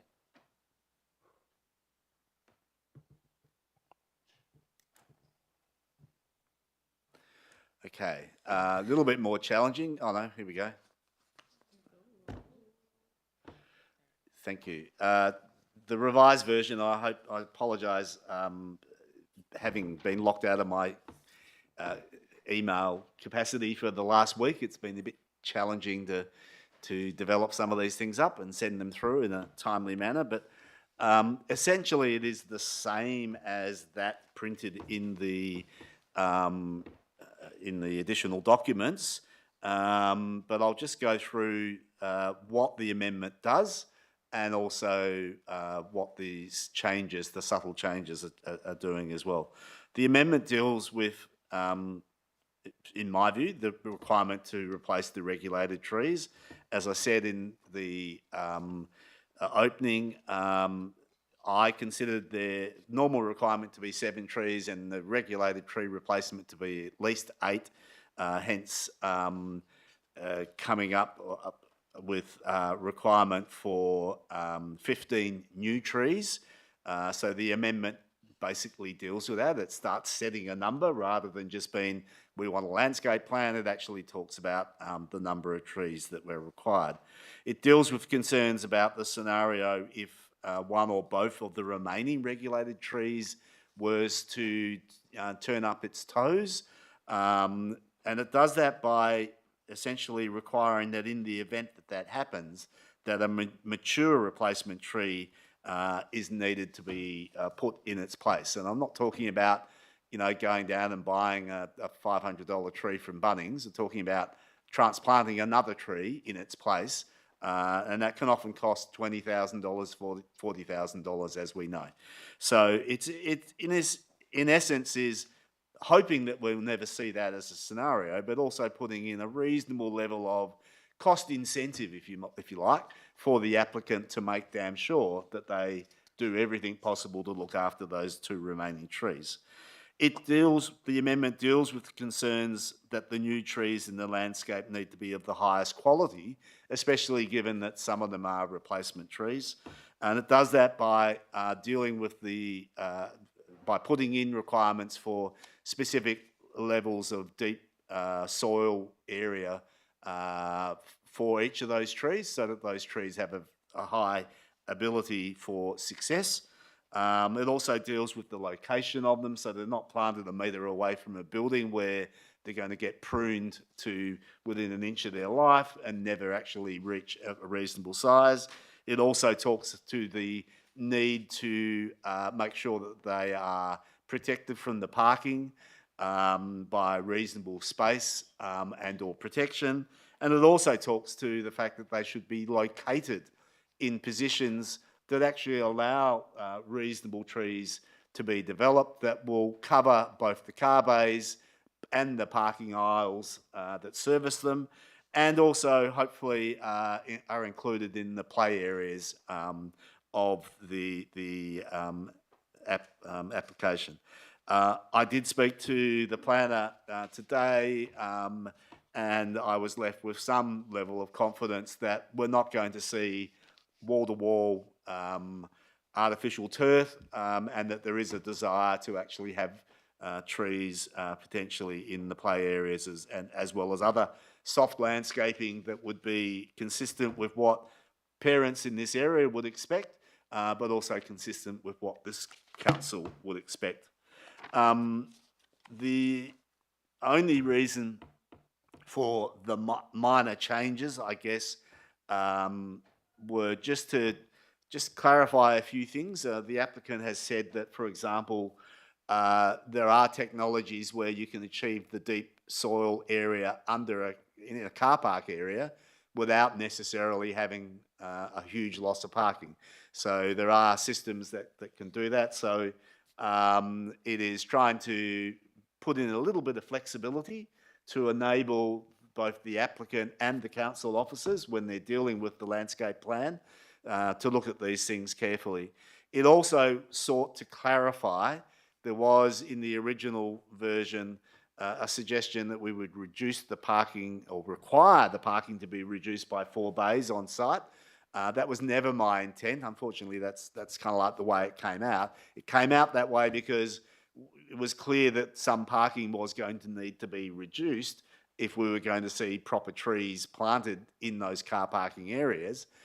So what this revised version does is removes that specific comment that said reduce the parking by 4, and actually talks specifically to what happens if you start to lose car bays, gives them that option that I talked about earlier on, about 4 of the car bays potentially being verge parking bays in Holland Street. But if there is any more than that, it actually says you can't reduce the car parks by more than 4. And if you do, that's basically going to require an amendment that would need to be submitted to the planning officers for consideration. So with all of those changes, I apologise for the complexity of all of this, but put it to you for your consideration. Great, thank you. And I'll just remind everyone that we're on the proposed amendment, and I'll just also note, Councillor Sullivan, that you included the truncation of the fence on the corner of Holland Street and Wilkinson Street as well, in addition to all the good work on the trees. Yeah, sorry, I did include that. It was sent through, but unfortunately it didn't make it through into the additional documents, but it's not controversial. Are there any comments on the proposed amendment before us? Councillor Williamson-Wong. Thank you. I'm going to echo Councillor Sullivan, but I did want to talk about, I guess, the requirement for many trees in residential areas and the way that it benefits the intended character of the area. Because when Councillor Sullivan first put that to me, I was a bit confused and I didn't know if I agreed, but I have changed my mind. So there you go. I think that when we have developments in residential areas, it is important that they meet the character of the area. And we know that this has previously been a site where there were many trees, and it is incredibly disappointing to see a proposal that says, oh no, there's only 2 trees left. I don't know how this could have happened. And so by implementing our policy, you know, it applies to R30 land, and this is a development on that land that is seeking our discretion, and we need to make sure that it fits the character. So thanks, Councillor Sullivan, for putting all the words together to make sure that we have those trees planted on that site again. Thank you. Is any other comments on the proposed amendment? Councillor Clerk. Just to say that I too was very shocked to see how many trees had disappeared off that block. I'm very familiar with that area. And to see only the 2 standing when the block was cleared was quite shocking. Thanks, Councillor Sullivan, for putting all of this thought and consideration together. I completely support it. Thank you. Right, seeing no further comment on the proposed amendment, did you wish to close? Only to say that this is much more succinct than the first version. And thank you for that. All right, all those in favor of the proposed amendment put forward by Councillor Sullivan? That's unanimous, carried.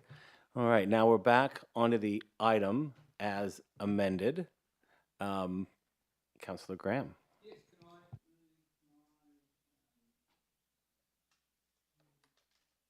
Your amendment.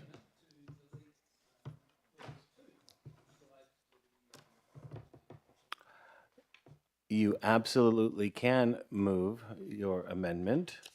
And as long as there's a seconder, we can discuss it. Seconded by Councillor Kamara. There you go, Councillor Graham. You may want to turn on your microphone. You're mostly all thinking I don't like trees. Well, I do like trees, but I like specific type trees, I suppose. And I go past this area so often, and I just look at this poor little, well, it's not little, existing Queensland bottle tree, and I think, what the hell? You know, of all the trees they got rid of, they didn't get rid of this one. I mean, if this is the first one that should have bloody gone. It's an absolute, it's got no canopy, it's got no life to it, it just sits out there like you know what, and I just can't see any argument for it apart from moving it about a kilometre southeast. But anyway, that may not happen. But look, seriously, the days of Moreton Bay figs and Queensland bottle trees in Fremantle are well and truly over. So the point is we should not be saving this tree. I mean, the removal of this tree will be a cost to the applicant. The transplant of this tree will be a cost to the applicant, but it will also be a cost to council because they'll be getting council involved.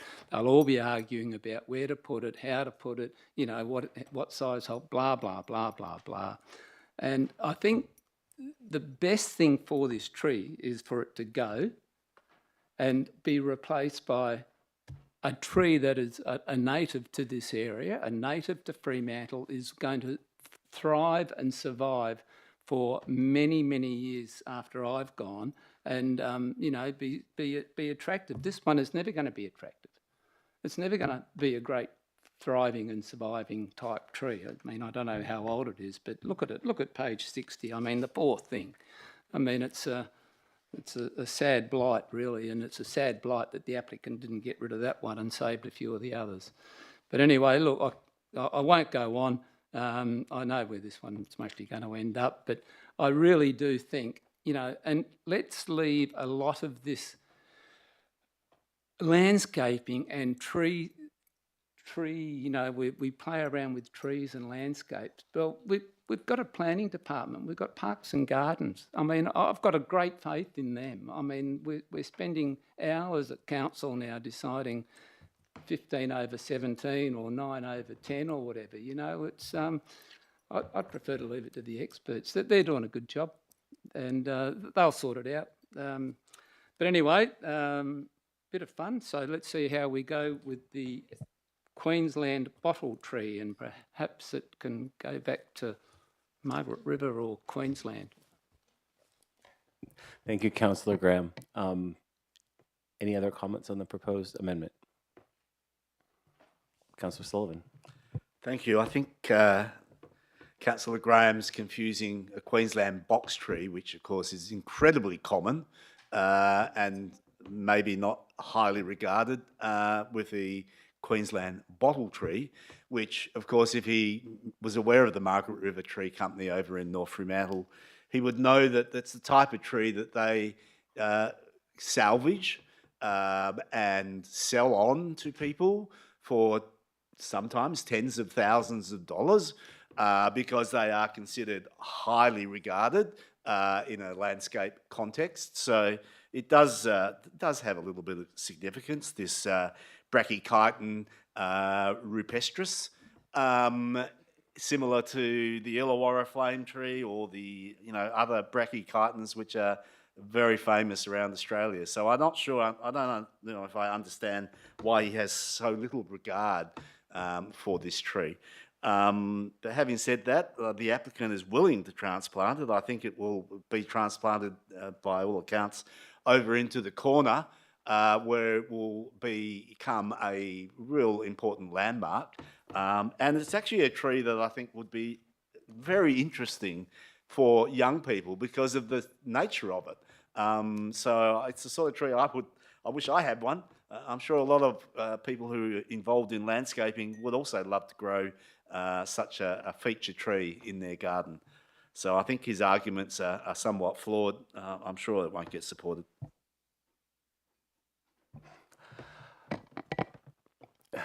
Seeing no other comments, did you wish to close, Councillor Graham? Look, I appreciate Councillor Sullivan's knowledge of trees, but that's not all you need. You need a bit of common sense here, and I think getting rid of this tree, moving forward, and getting a tree that's going to be more suitable to this environment and part of Fremantle is more important than keeping a whatever it is, a Queensland bottle tree. There you go. All right. The amendment is before us. All those in favour? Councillor Graham? All those against? Everyone else? Your amendment was not carried. So we're back to the item as originally amended.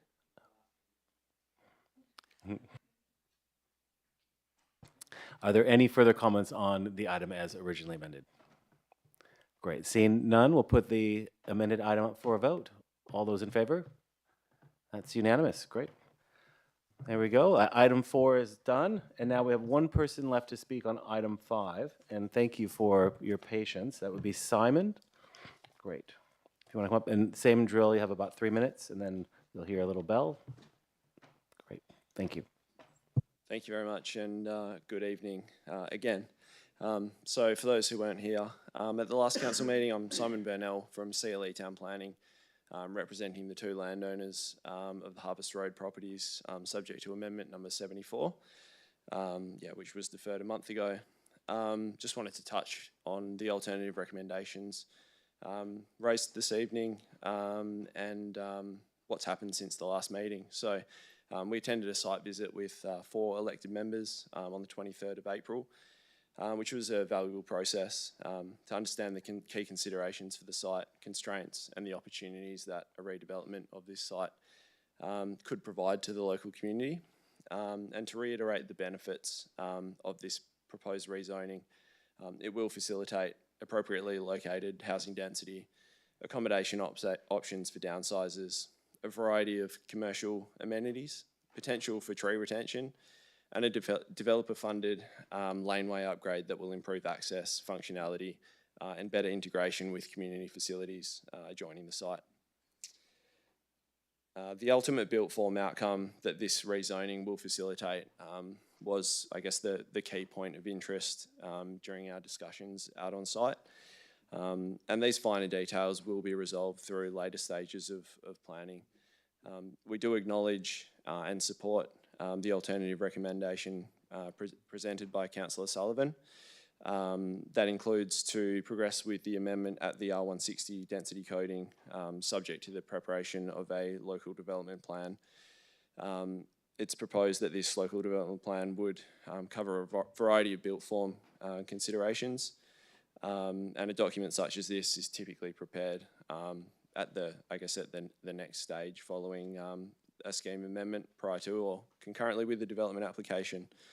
The landowners, which I'm here representing tonight, are entirely aligned and supportive of facilitating a suitable framework that delivers a positive vision for this site and the adjoining community facilities, and integrates with them at the R160 density coding.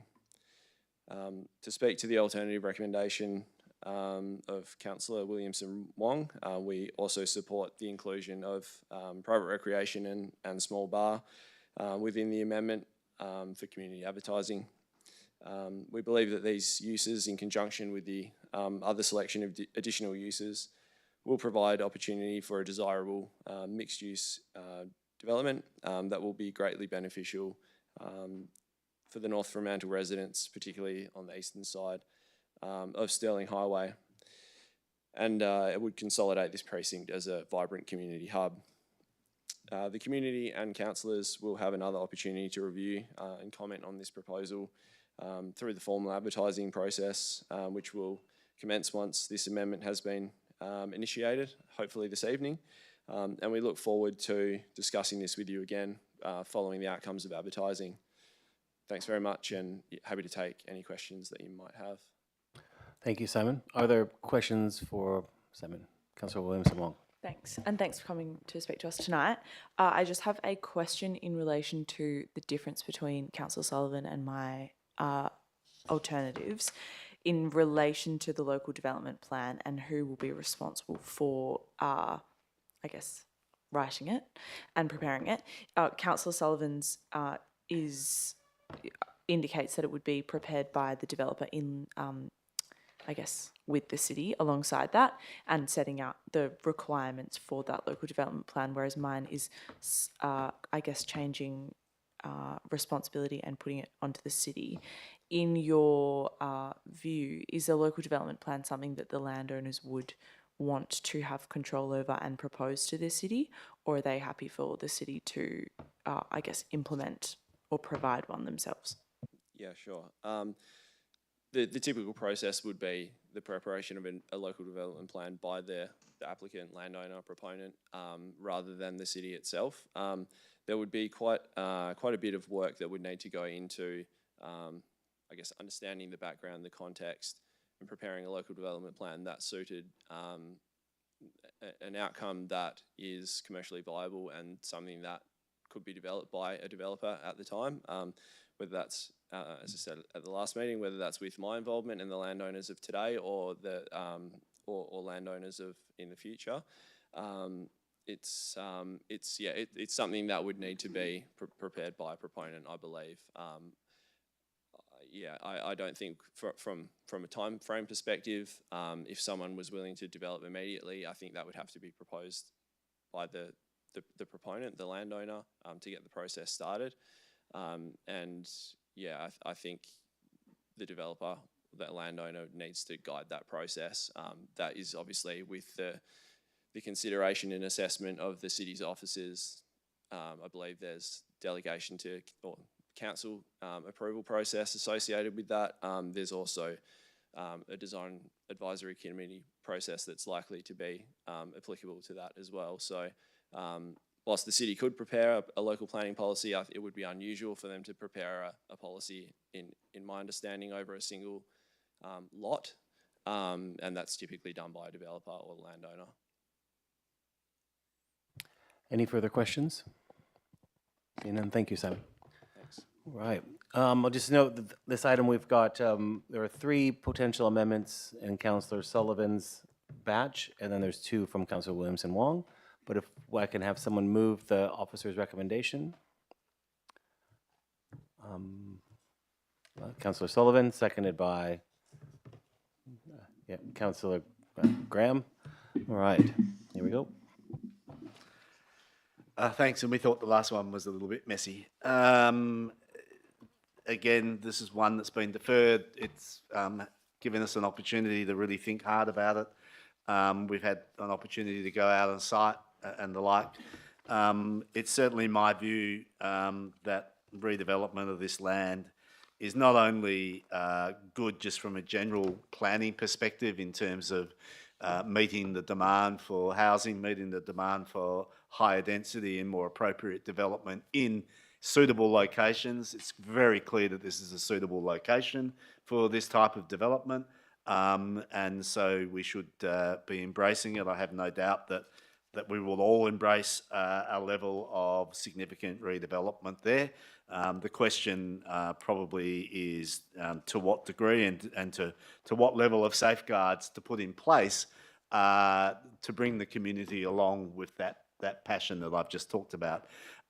So there are effectively the 2 options. One is to kind of like keep it at a lower density to allow, I guess, the development of at least a simple level of confidence in the community that they won't be an outrageous level of impact or the like or change.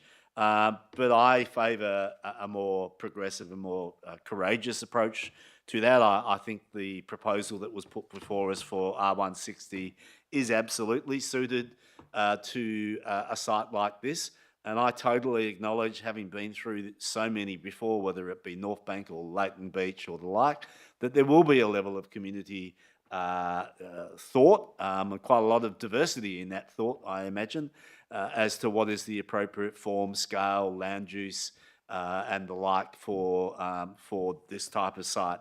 And I'm confident that we have such a passionate and involved community that we can expect that level of input to help guide what should happen. Having been through those processes before at Leighton Beach, I recall a massive amount of input into effectively what was a local development plan for that area.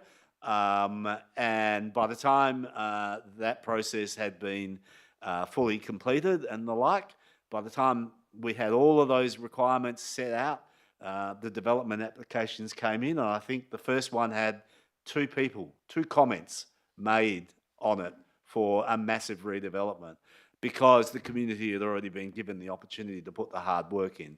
So it's not, in my view, about us, becoming overly protective right at the beginning and saying let's keep it sort of at a moderate level of development so that we avoid any possible problems. I actually think we're a council that should be leading the way in Perth, and actually identifying that we think our community is robust enough to be able to put in place the right sort of requirements. Built form is an interesting one. When I was looking at this, I ran back and looked at the Royal George Hotel proposal by Michael Petroni, and it's 8 stories next to, right next door to 2-story, 1-story buildings, much closer to a heritage area and immediately butting than this one is. And it was the most elegant, beautiful building that I think anyone has designed in Fremantle in my lifetime. And, I know it can be done. And I know that those sorts of approaches are the sort of things that we take pride in here in Freo. So I think the officers have got it slightly undercooked, and that's why I would like to move the amendment to return it back to the R160 proposal. So I might, as you mentioned, there are a number of amendments, and Councillor Williamson-Wong and myself have been, with the help of Chloe, trying to work out how we sort of merge them together rather than having them as competing. I think we've done it, I'm not absolutely sure, but just so that we can step our way through this, Mr. Mayor, my suggestion is that we deal with the issue of the density bit first, and then if that is successful, I'd be happy to move some of my other amendments and defer to elements in Councillor Williamson-Wong's amendment. So the one that really deals with the density issue as the primary issue is my Amendment 2. So I might move that way and see if there is a seconder. Yep, is there a seconder for that? Councillor Moughlin? Okay, so now we're on Amendment 2 in the additional documents from Councillor Sullivan. Yep. Thank you. So look, my Amendment 2 is actually the simplest part of the whole lot. It's really basically removing from the section of the document the bit that that the staff included that would have modified the scheme amendment proposal by taking away their R160 proposal and replacing that with an R100 proposal. The most significant part of that is the two significant parts of that. I won't pretend that height's not a significant part of it. It would be a 4-story-ish development if it was at R100, and it can be a 5-storey-ish and 6-storey-ish development if it's at R160. That's basically what the state codes talk about, but quite frankly, they're guidelines anyway, so it's quite possible for an R100 development to be approved at a greater height, and it's quite possible for for elements of an R160 development to include elements which are much lower than 5 or 6 stories. And so on a site like this, that becomes really relevant because we know that there is going to have to be some massaging of the built form around the site because there are different frontages that have completely different requirements and characteristics. The second and more important one from a developer's point of view and from a sustainability point of view, in my view, is that the R160 allows for a plot ratio of 2.0, whereas the R100 only allows a plot ratio of 1.3.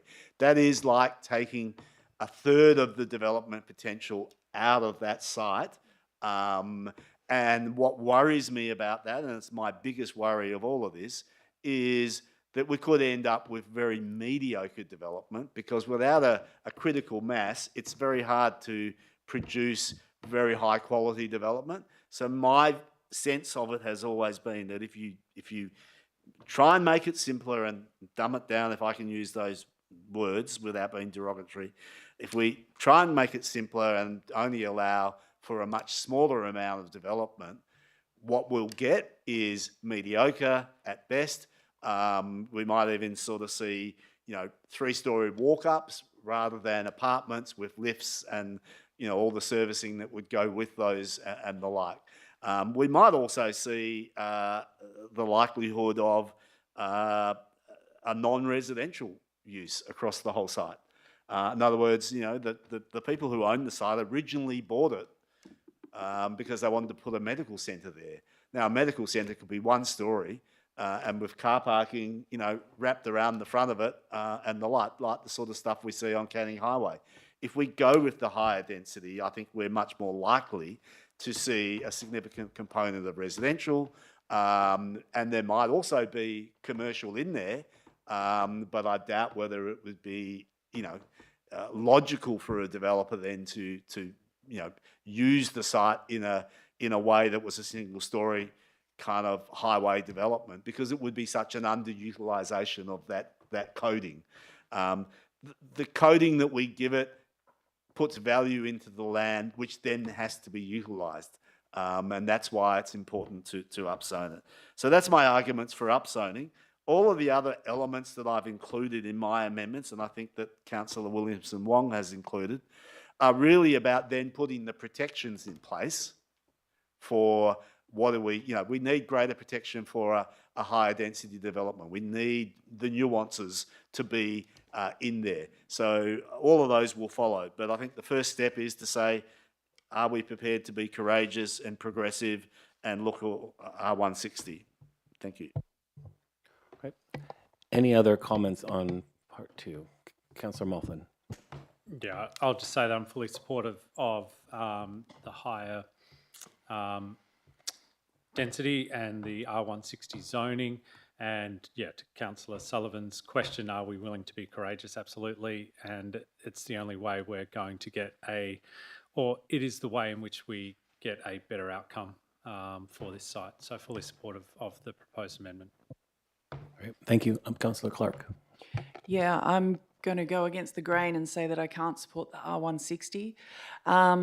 It's good to say that it could be this high or it could be that high, but the R codes are there to protect the height. So 4 stories at R100 versus 6 stories at R160, and at the moment there is no developer and there is no design. So while we sit there and we say, well, it could be 6 stories on on Stirling Highway and 4 coming into Harvest to start to drop down into the residential area, which is predominantly a heritage area, and all very low outside of the 1970s tower block that's pretty much a one-off across the road. It just has to be taken to the DAP and then we can lose all of that and we end up with this gigantic, and then they say, well, we actually want 7 stories and start from there. So because we have no,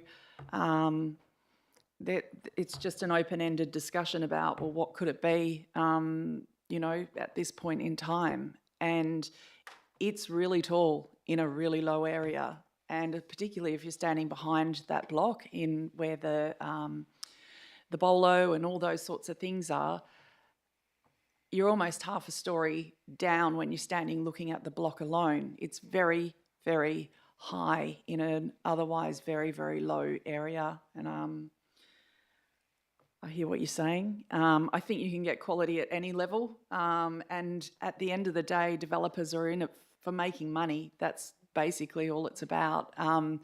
But you can still make money because this is North Freo. It is today, thanks to all the people who've made it, a very loved area, and it is a very valuable area. So I completely support, I'm completely not supporting the R160 coding. Thanks. Thank you, Councillor Clark. Any other comment? Councillor Williamson-Wong. Thanks. I'm very supportive of the amendment put forward by Councillor Sullivan, but I don't necessarily agree with Councillor Moughlin or Councillor Sullivan that what we are proposing is a courageous decision, in that we are simply following the local planning strategies and the objectives that we have put in place as a council in terms of what we want to see for residential development in Fremantle. And that includes to promote urban consolidation and density around centres, around district centres, of which North Fremantle is one, and along transport corridors, of which Stirling Highway is one. We know that this is the perfect site for higher density development. It's located, again, on Stirling Highway in the district centre. It also doesn't, you know, sit up against any existing residential property. It sits up against road reserves and the bowling club.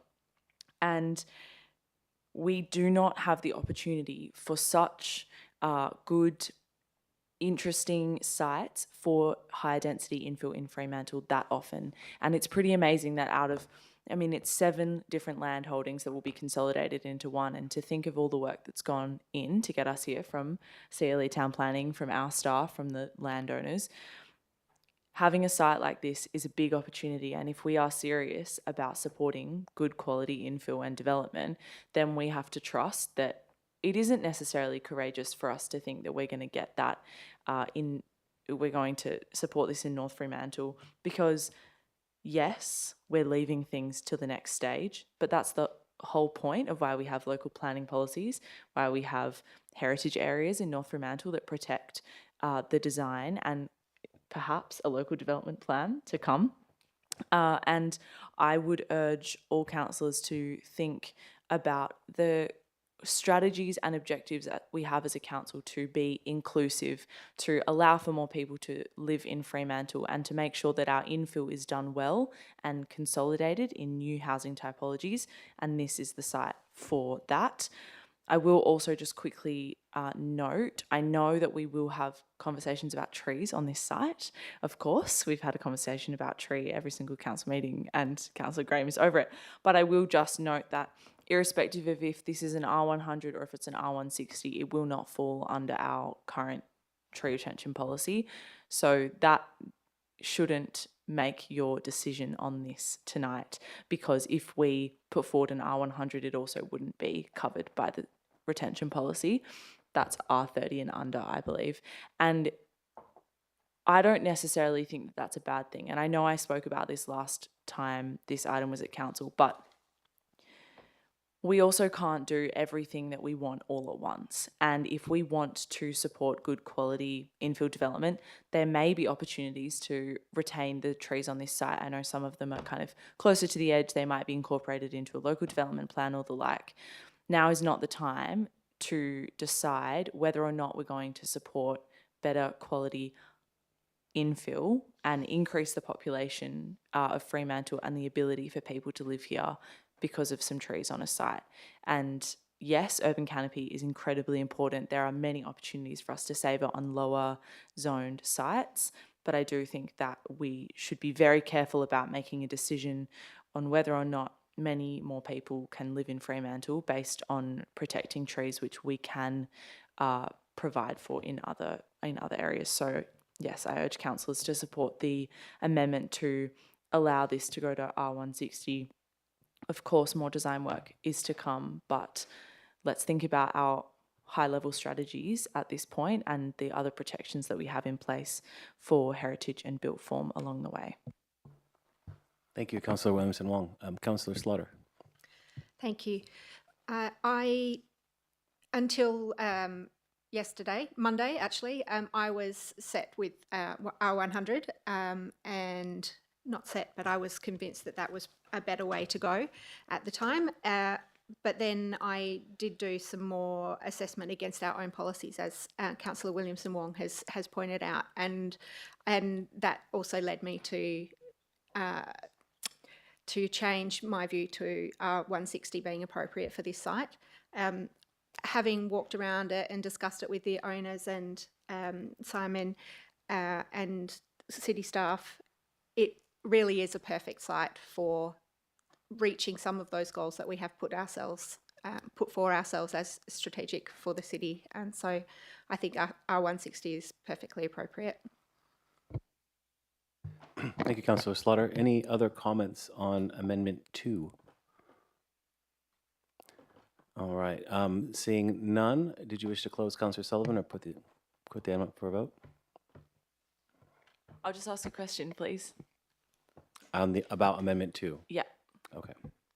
My question is on Amendment 2, if it goes out as R160, does that preclude the minister, who is the final decision maker, to then say, no, we're enforcing R100?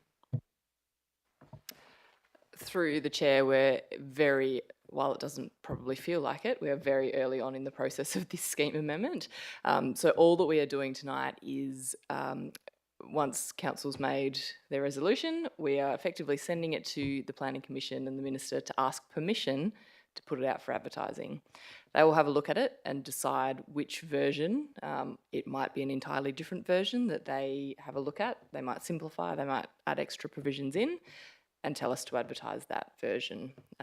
It then comes back to council to consider that, and any submissions, council then gets the opportunity to update again or support as it is, goes back to the minister, and again at that point the minister could make any number of calls as well. So of course all of those calls are based on the state planning framework and with consideration to our submissions, hopefully. But yes, a lot could happen from here.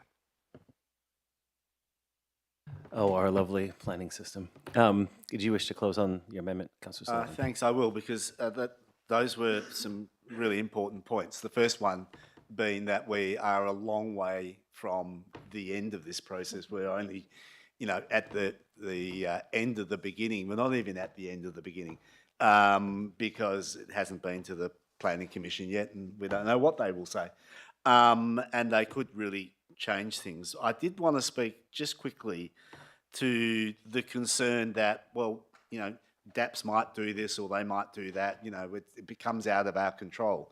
What I can guarantee you, with all of my experience on DAPS since they first came into existence, is what DAP members are looking for is guidance from planning schemes.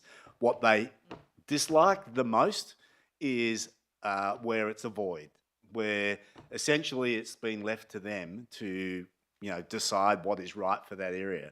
And that is why it's so fundamentally important that we have a policy or a local development plan or the like, a mechanism that clearly articulates what is right for this site and deals with all of those issues about height, about built form, about trees, about all of those things. So that has to go hand in glove with higher density. We have to do our work, and we have a great opportunity because a scheme amendment will take a considerable amount of time to do that work before there is a final approval. The last thing I did want to say is I'm not sure I quite agree with Councillor Williamson Wong's comments about the tree stuff, because essentially what is included in the scheme amendment document is that the applicants in the future have to have due regard for that policy, which is the exact same level of due regard that you are required to have for the policy at R30. And perhaps can ask a question of the planners afterwards, because it's inappropriate to do so now. But my understanding is basically our regulated tree policy would apply to this site, and that conversation will be a really interesting one into the future. But that is what future conversation. Thank you. Thank you, Councillor Sullivan. So what's before us is Amendment 2. All those in favour? Councillor Sullivan, Councillor Williamson Wong, Mayor Lawver, Councillor Graham, Councillor Mofflin, and Councillor Slaughter. All those against? Councillor Kamada and Councillor Clark. So that Amendment 2 is passed and carried. Now Thank you. I'll move the Amendment 1, which is a fairly simple one. Is there a seconder for Councillor Sullivan's Amendment 1? I'll second it for the purpose of debate. Thanks. It's not really one to die in a ditch about too much. It's basically to include in the development standards, which is part of the scheme, that they wouldn't be allowed to take access off Harvest Road. What worried me about taking access off Harvest Road is that you would then have a car park on a major frontage, potentially, and or would have potential traffic problems near a major intersection or two major intersections. I just felt it was probably a leftover from another day. Having said that, it would be possible to deal with this through the local development plan as well. It's just that the way the scheme is currently worded, it basically makes it clear that we would allow vehicle access off Harvest Road. I just think that's inappropriate. So, Any other discussion on the Amendment 1? Okay, seeing none, we'll put that up for a vote. All those in favour of Amendment 1? Councillor Slaughter, Councillor Graham, Councillor Kamada, Councillor Clark, Councillor Sullivan, Williamson Wong, and Mayor Lawver. All those against? None. It was unanimous. Great. So now we've got 2 amendments on the item. Now we're back on the item as amended. Councillor Williamson Wong. Can I please move my, sorry, I've got 17,000 piece of paper, my first amendment?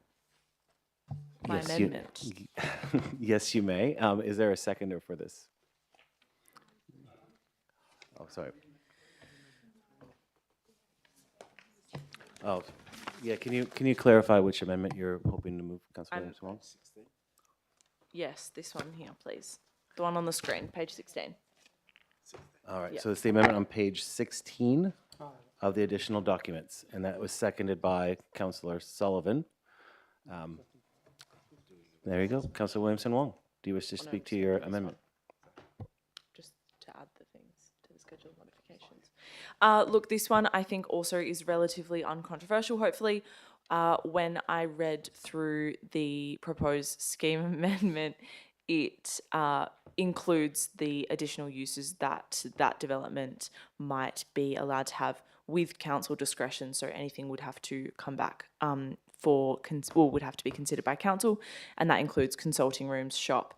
Something that stuck out to me was a private recreation, which is a gym use. So I know we've seen a trend of lots of developments will have a small gym or a Pilates studio or whatever down the bottom.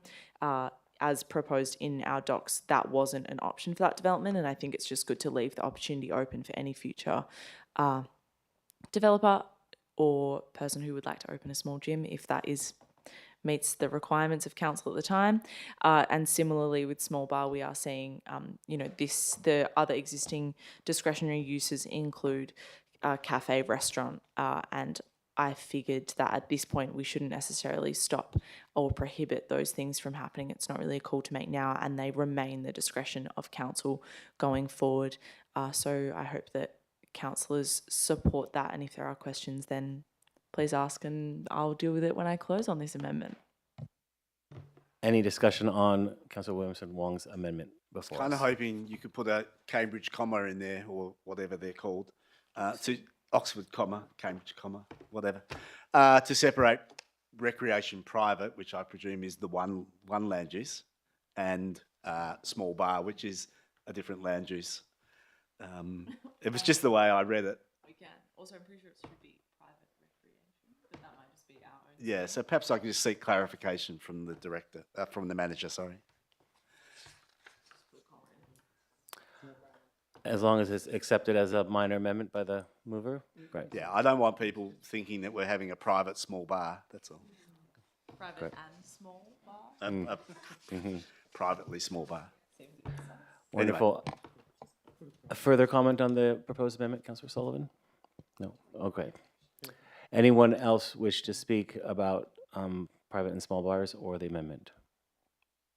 All right, I'll put, Sorry, to clarify, that needs to be recreation dash private, comma, or private recreation, switch the words, which is usual, and yeah, that's fine.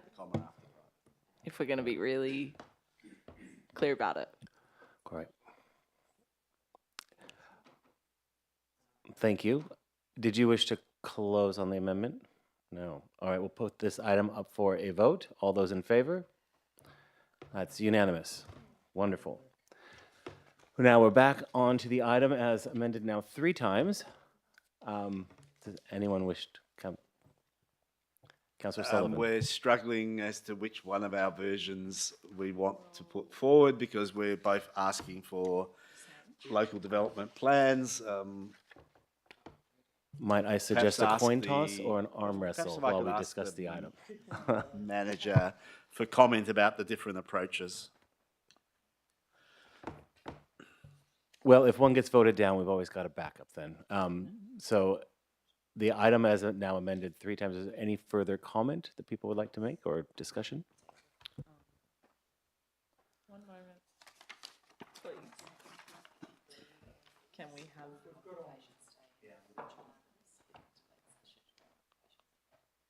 Yeah, no, exactly. So we need to add it as per Andrews. But can we have the wording of the... Yeah, so we'll move mine, Yeah. but modify it.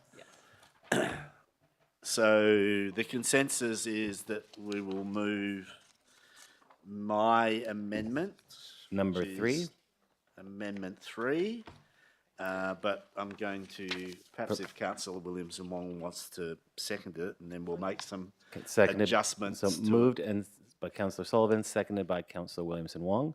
Yep. We are now on Councillor Sullivan's amendment 3 to the substantive item. Yeah, so I might speak to it and then perhaps ask Councillor Williamson Wong to introduce her amendment to the amendment. Essentially, what we're trying to do is require that local development plan or planning policy, if you like, in a sense, for the development site. The questions that were in front of us were, should it be the normal process where it is the landowner who develops the plan, or should it be something that we have absolute control over and do ourselves? In the old days, last century, these are the sort of documents that the city would develop. These days, it is standard practice for the owner of the land to develop a local development plan. The only concern that I would have, if we didn't do anything that wasn't standard, the Planning Commission might turn around and say, you can't do it that way. It's got to be done the way it's always done these days. So I think that's one of the reasons why we've sort of fallen onto my version, which is basically does require the development of a plan, which would be by the applicant, but puts in the words that it needs to be in liaison with the city and the local community, and the adoption by the council, which is the case anyway. But the critical bit is in liaison with the city and the local community. That's sometimes done, but this is emphasising that it needs to be done, and it needs to be done extremely rigorously, I would imagine. And then, of course, the amendment sets out to include all the sort of elements, not necessarily exhaustive, but all the elements that we could think of at the time that should be given consideration or included in those conversations to try and give the community some confidence that where our issues that might want to be discussed and debated and resolved through a local development plan. So I hope we can support this. Councillor Williamson-Wong. Yes, I'm going to offer my minor amendment to Andrew's amendment, if possible, please, which is to, we're going to read adoption by the council for the amendment area and its interface with the right-of-way and adjacent community facilities with consideration to, wait, is that right? Nope, sorry. In order to provide specific guidance for future development with consideration to instead of including.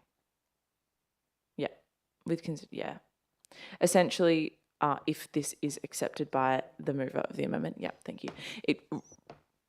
Setting out that while these are, this is a list of things that we would like to see considered in the local development plan, it doesn't necessarily prescribe everything that must be in there, and nor is it an exhaustive list, but rather setting the city's expectations for what we might wish to see in there, or if there is a question about why something hasn't been included, that there is an answer of, oh yes, it was considered and deemed inappropriate to include for X, Y, Z. Great, thank you. So now we've got this amendment before us that's been minorly amended. Is there any further discussion? Councillor Slaughter. Thank you. I think this is a great addition and a good compromise way of moving forward and requiring the development of a plan for that specific area to be done in conjunction with the local community, both elected council and the residents surrounding and those that it will impact, and the potential site owners in the future and as this progresses further. I think that will become clearer and it's worthwhile. Thank you, Councillor Slaughter. Any further discussion? No? Are we okay to put this for a vote? Great. All those in favor of the proposed amendment? That is unanimous. Great. So now we're back to the substantive item as now amended 4 times. Is there any discussion on the item now as amended? Seeing none, we'll put the amended item up for a vote. All those in favor? And that's again unanimous. All right, good work, everybody. Now we are back to item number 2 on our agenda, which is a deferred item on Attfield Street. So everybody take a moment to get there, and I will note Councillor Van Dorsen had put an alternate motion forward. Amendments and alternate motions, if they're in the documents, can be moved by anyone that's an elected member in the room. It doesn't have to be the person that put that forward. So I'll just note that for everybody. But if I could ask that someone move either the alternate recommendation or the council staff recommendation. Councillor Moughlin. Yeah, I'll move the alternative. Thank you. Okay. Is there a seconder for the alternative? Councillor Graham seconded. Move on, Councillor Moughlin. Do you wish to speak to the alternative before us? Very briefly to say that I support the alternative that Councillor Van Dorsen had proposed, and unfortunately she's not here to speak to it this evening. I think that the applicants have taken on the feedback provided by the city the first time it was around, and have responded accordingly, and hence happy to support the alternative. Any further discussion? Councillor Sullivan.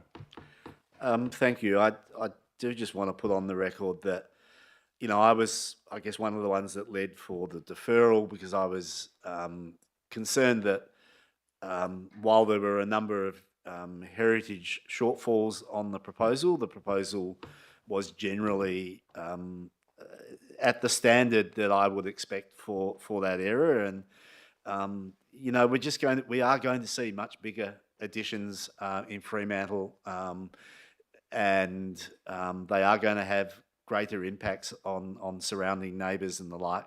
But I think this one is reasonably well thought through, and I was very much ready to approve the additions, but was concerned that we needed to get a better heritage outcome. I think we've got 2 of the 3 points that I was looking for. I still, for the life of me, have no comprehension about why an applicant would wreck one of the front rooms just to get some sort of architectural affectation in the hallway that makes it feel like a grander house. But at the end of the day, the more important issues were the fireplaces and the chimneys and the like, and I think on that basis, I can fall over the line and support this. Great. Any other discussion? Councillor Slaughter. Thanks. I haven't fallen over the line to approve this. I'm still sticking with the officer's recommendation. So I note that there has been significant improvements, and I'm really pleased with that.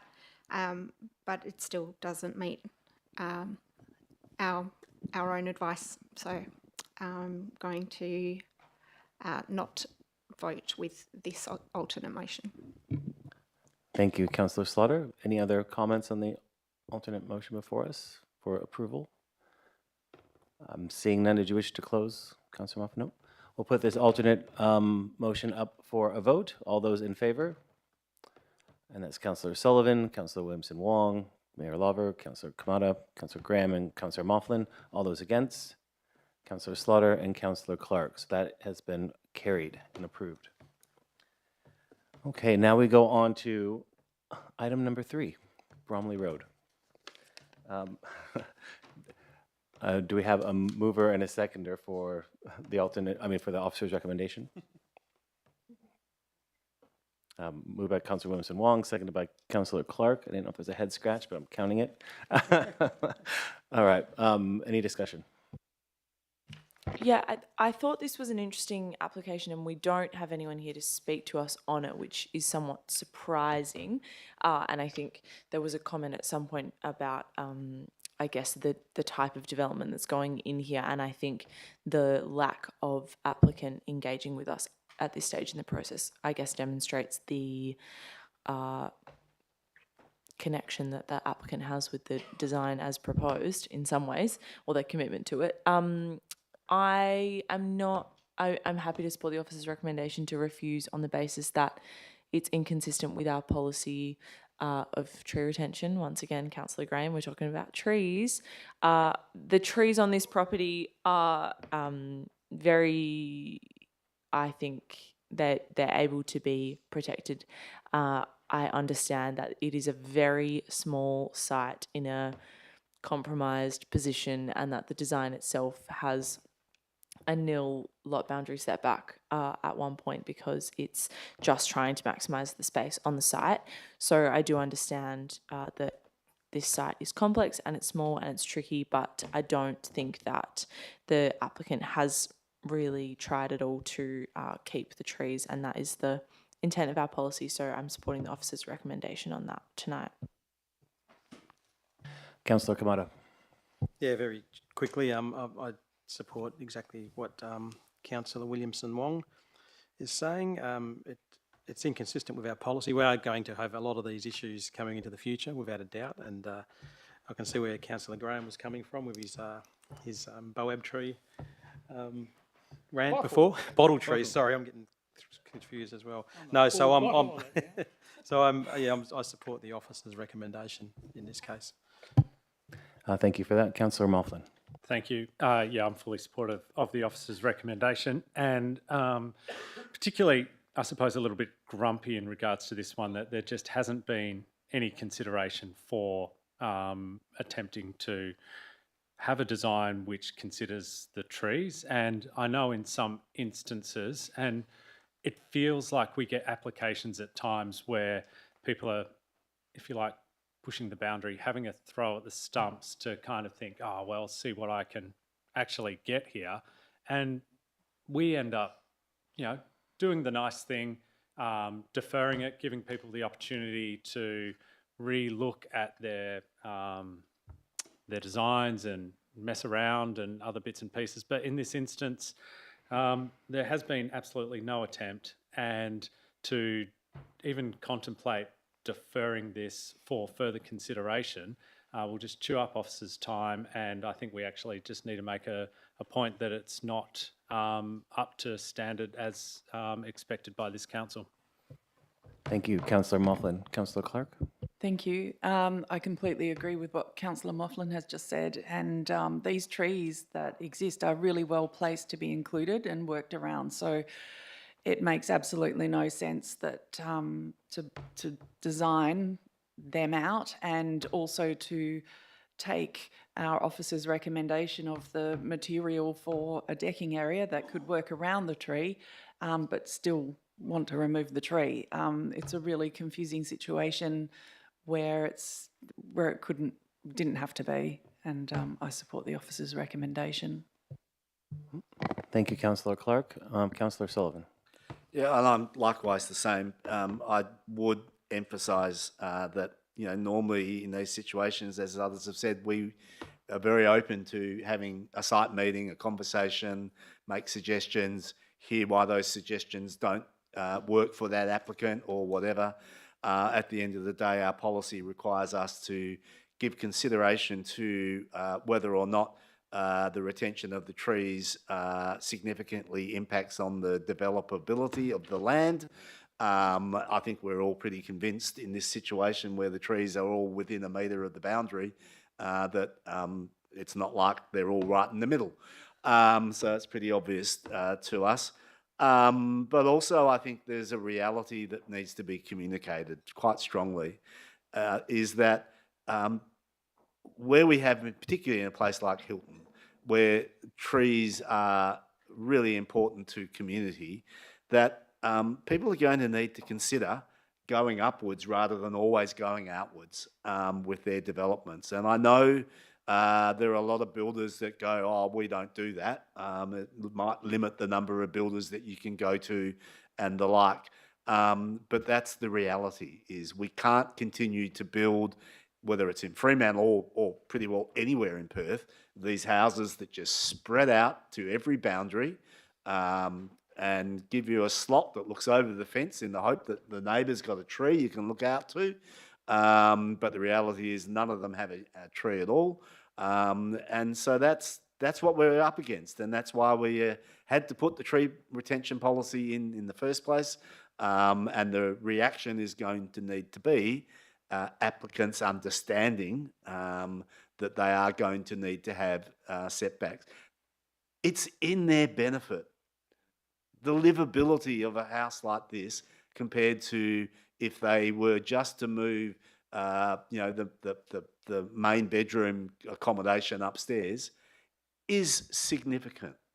And the resaleability, therefore, is significant. We're not necessarily hurting people by doing this. We're actually, realistically, trying to put in place good planning that creates good housing, which is to their benefit. And so at the end of the day, particularly without, you know, with the reality that we're sort of arguing into a vacuum on this one, then I can't do anything but support the officer's recommendation. Thank you, Councillor Sullivan. Any further comments on the item before us? Seeing none, we'll put that up for a vote. All those in favour of the officer's recommendation? That's Councillor Clark, Councillor Sullivan, Williamson Wong, Lawver, Kamada, Moughlin, and Slaughter. All those against? Councillor Graham.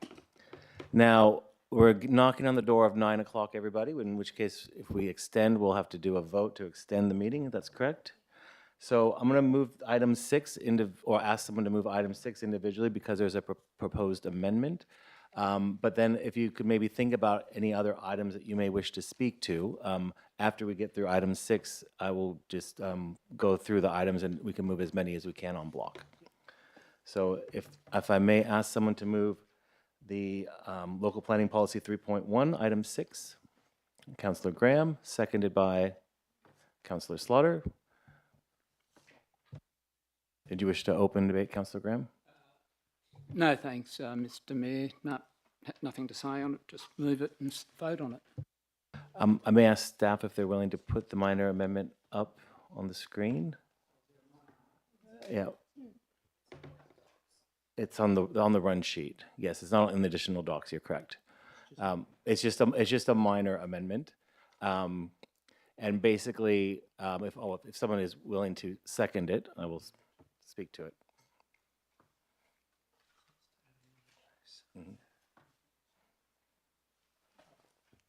All right, seconded by Councillor Kamadas. I'll speak to it as folks are reading. Basically, it's just to acknowledge that some of the areas in one of the sub-precincts is directly across from the state-listed heritage listed area, the West End, and that we might be doing some work to kind of create a buffer zone around that.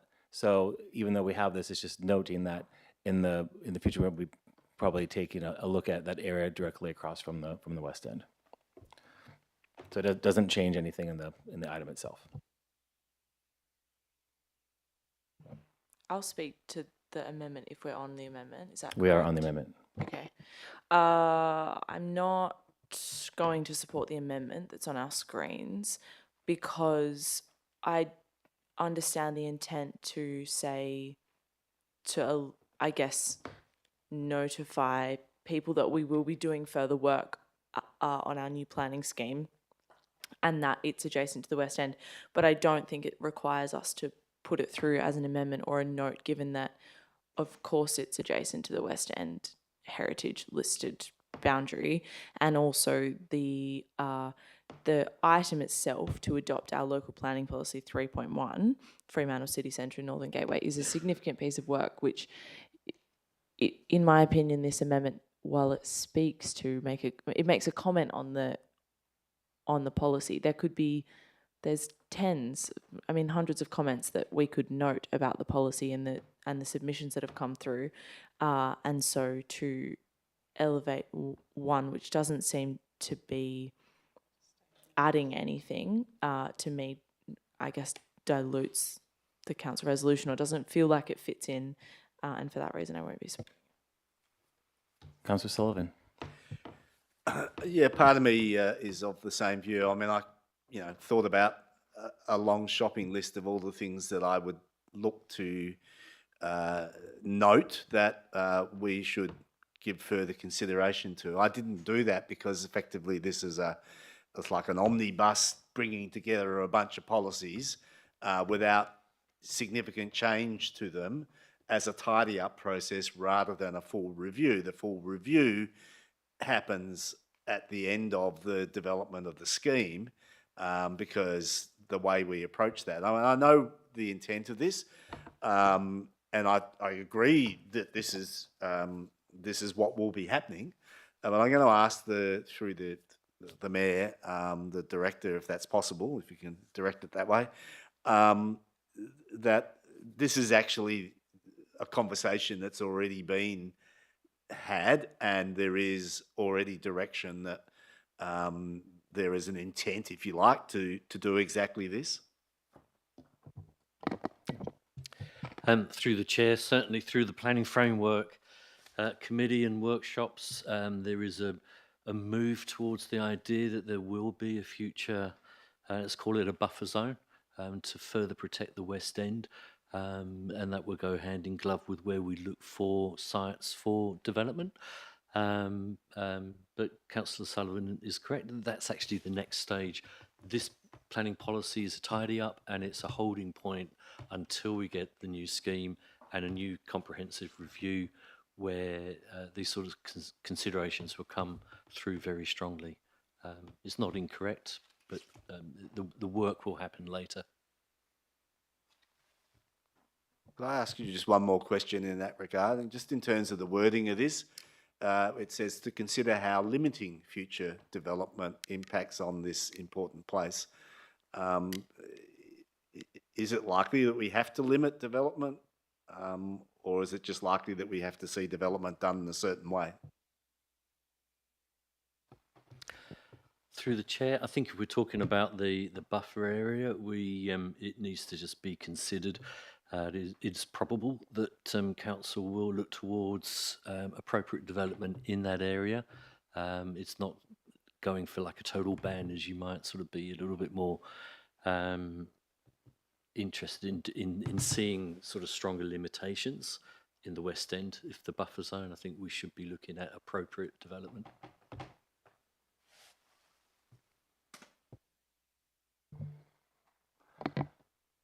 Any further comment on the amendment as proposed?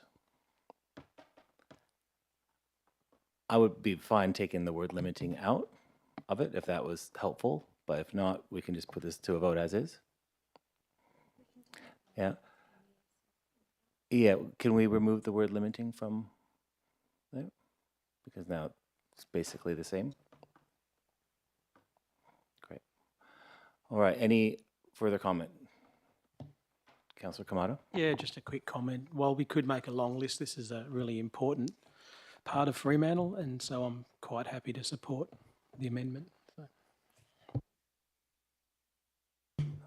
All right, then I'll just close real quickly by saying, yes, this is work that's already being done, so it's not going to take up, we're not asking staff to do a lot of things that aren't already happening, but it's just a way to be more transparent with the public as well and as to what we're potentially looking at doing.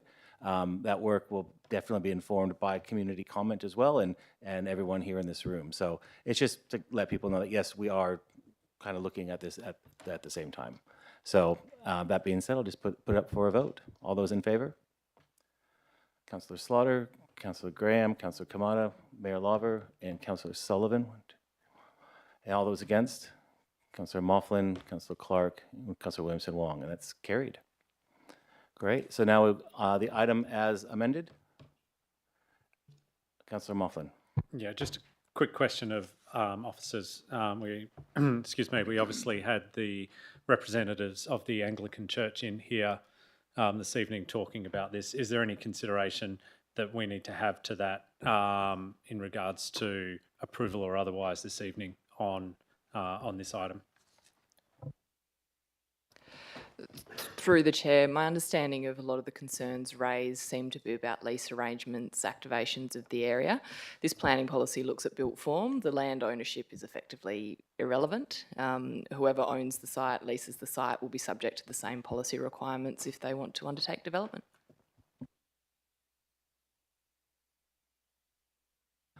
Seeing no further comment, we'll put the item up for a vote as amended. All those in favor? And that's unanimous.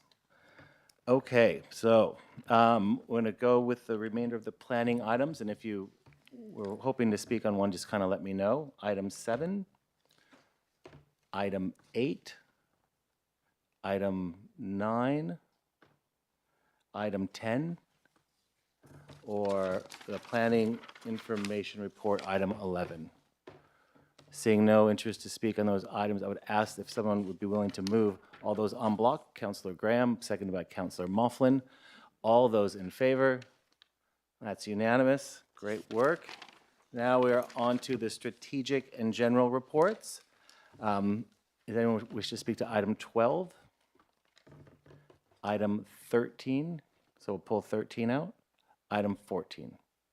Actually, we do need to talk about item 14. So we'll do these one by one. Can I ask someone to move the Wagga Climate Change Policy Statement? Councillor Slaughter, seconded by Councillor Williamson Wong. Any discussion? Councillor Slaughter. I'm really pleased that as a council, particularly our staff, worked really hard to get a position written up so that we could submit it and have our say and not be left out of the continuing conversations that we will need to have at higher levels through advocacy on what state government and federal government can do to help all local governments deal with the impacts of climate change. So thank you, staff, for your efforts in getting that advocacy position in and submitted on time. Okay. Thank you, Councillor Slaughter. Any other comment? Seeing none, I'll put the item for a vote. All those in favor? That's unanimous. Item 13, again, I guess Councillor Kamada moved, seconded by Councillor Graham. This is the item you wish to speak to, Councillor Kamada? Yeah, I certainly think that this is worth saying a few words about. You know, I acknowledge the what a wonderful report this is, and congratulate those who work in the library, the History Centre and the Meeting Place, which of course celebrated 50 years this week. All cover a wide range of functions and interests across many demographics, and and diverse backgrounds that we're all well aware of. Also, it's pleasing to see that the resources and numbers are increasing all the time. It's impressive how this area is able to highlight current themes as well as perform year-round functions, and that it's certainly a vital mechanism for our community. There's such a wide range of things from, you know, bus to Library Connect and homebound delivery services are great examples of the broad range that this area, I mean, they really punch above their weight, so congratulations to all involved. Thank you, Councillor Kamada. Councillor Slaughter. I'd just like to echo Councillor Kamada's comments, but pull one out. One of the statistics that was reported on was that 85% of customers related that they felt safe and welcome when using the library, and it's great to know that 85% do, but we need to get that to 100. And I'd just like to make note that if that ever goes backwards, we're doing things wrong. Thank you, Councillor Slaughter. Seeing no further comment, we'll put this item up for a vote. All those in favour? And that's unanimous, carried. Item 14 is the Library Board representative. Can I ask someone to move the item? Councillor Moughlin, seconded by Councillor Slaughter. And the item is before us, and I will just ask for nominations. Are there any nominations for representative on the Library Board? Yep. We wish to nominate Councillor Slaughter? No. Councillor Pip Slaughter? No. Any other nominations? Okay. Congratulations, Pip. But we will need to find 2 more names to put on before we send. We don't have to? Okay. Great. Okay. Sorry. Owner of Paperbird Books, Jennifer Jackson, is happy to be nominated as a candidate as well for this. Yeah. Don't know if I need to. Does it? She's been nominated before. Oh, okay. All right. Okay, well, Councillor Pip Slaughter, unfortunately, I've now got advice that it has to be someone from the city, not someone from the community. Okay. Sorry, question. When I read the report, I was under the impression that it doesn't have to be a councillor. It can be someone nominated by the city or name put forward. Can we have a clarification, please? Councillor Moughlin, while we're getting clarification. Oh, yeah, I was maybe going to provide the clarification of sorts that it just says if no elected members are nominated, then it moves to staff and then it moves to community if others. That was my read of it. Okay, so maybe we can note that Jane has put her name forward, and then if there isn't sufficient staff to nominate, we can add her to the list. Is that acceptable? Although, yeah, in having said that, like, and no disrespect to, the person nominated, if we are asking for community members, I think the appropriate process would be to ask for community members, not for councillors to nominate community members as part of a fair and transparent process. And also noting that, as we understand it, this position represents the City of Fremantle and is also a remunerated position. So proper process, I think, would mean that if we are putting an additional community person, a community name as part of this process, that it should be open for us to understand who are the right people to do so. That's a very good point, Councillor Moughlin. That person may have been approached because I was also kind of worried that we may not have anyone. So that may have been my doing, so I apologize for that. But we have Councillor Pip Slaughter, and then we'll... let's just go forward. Okay. All right. Any other discussion on the item? Seeing none, we'll put it up for a vote. All those in favor? That's unanimous. Great.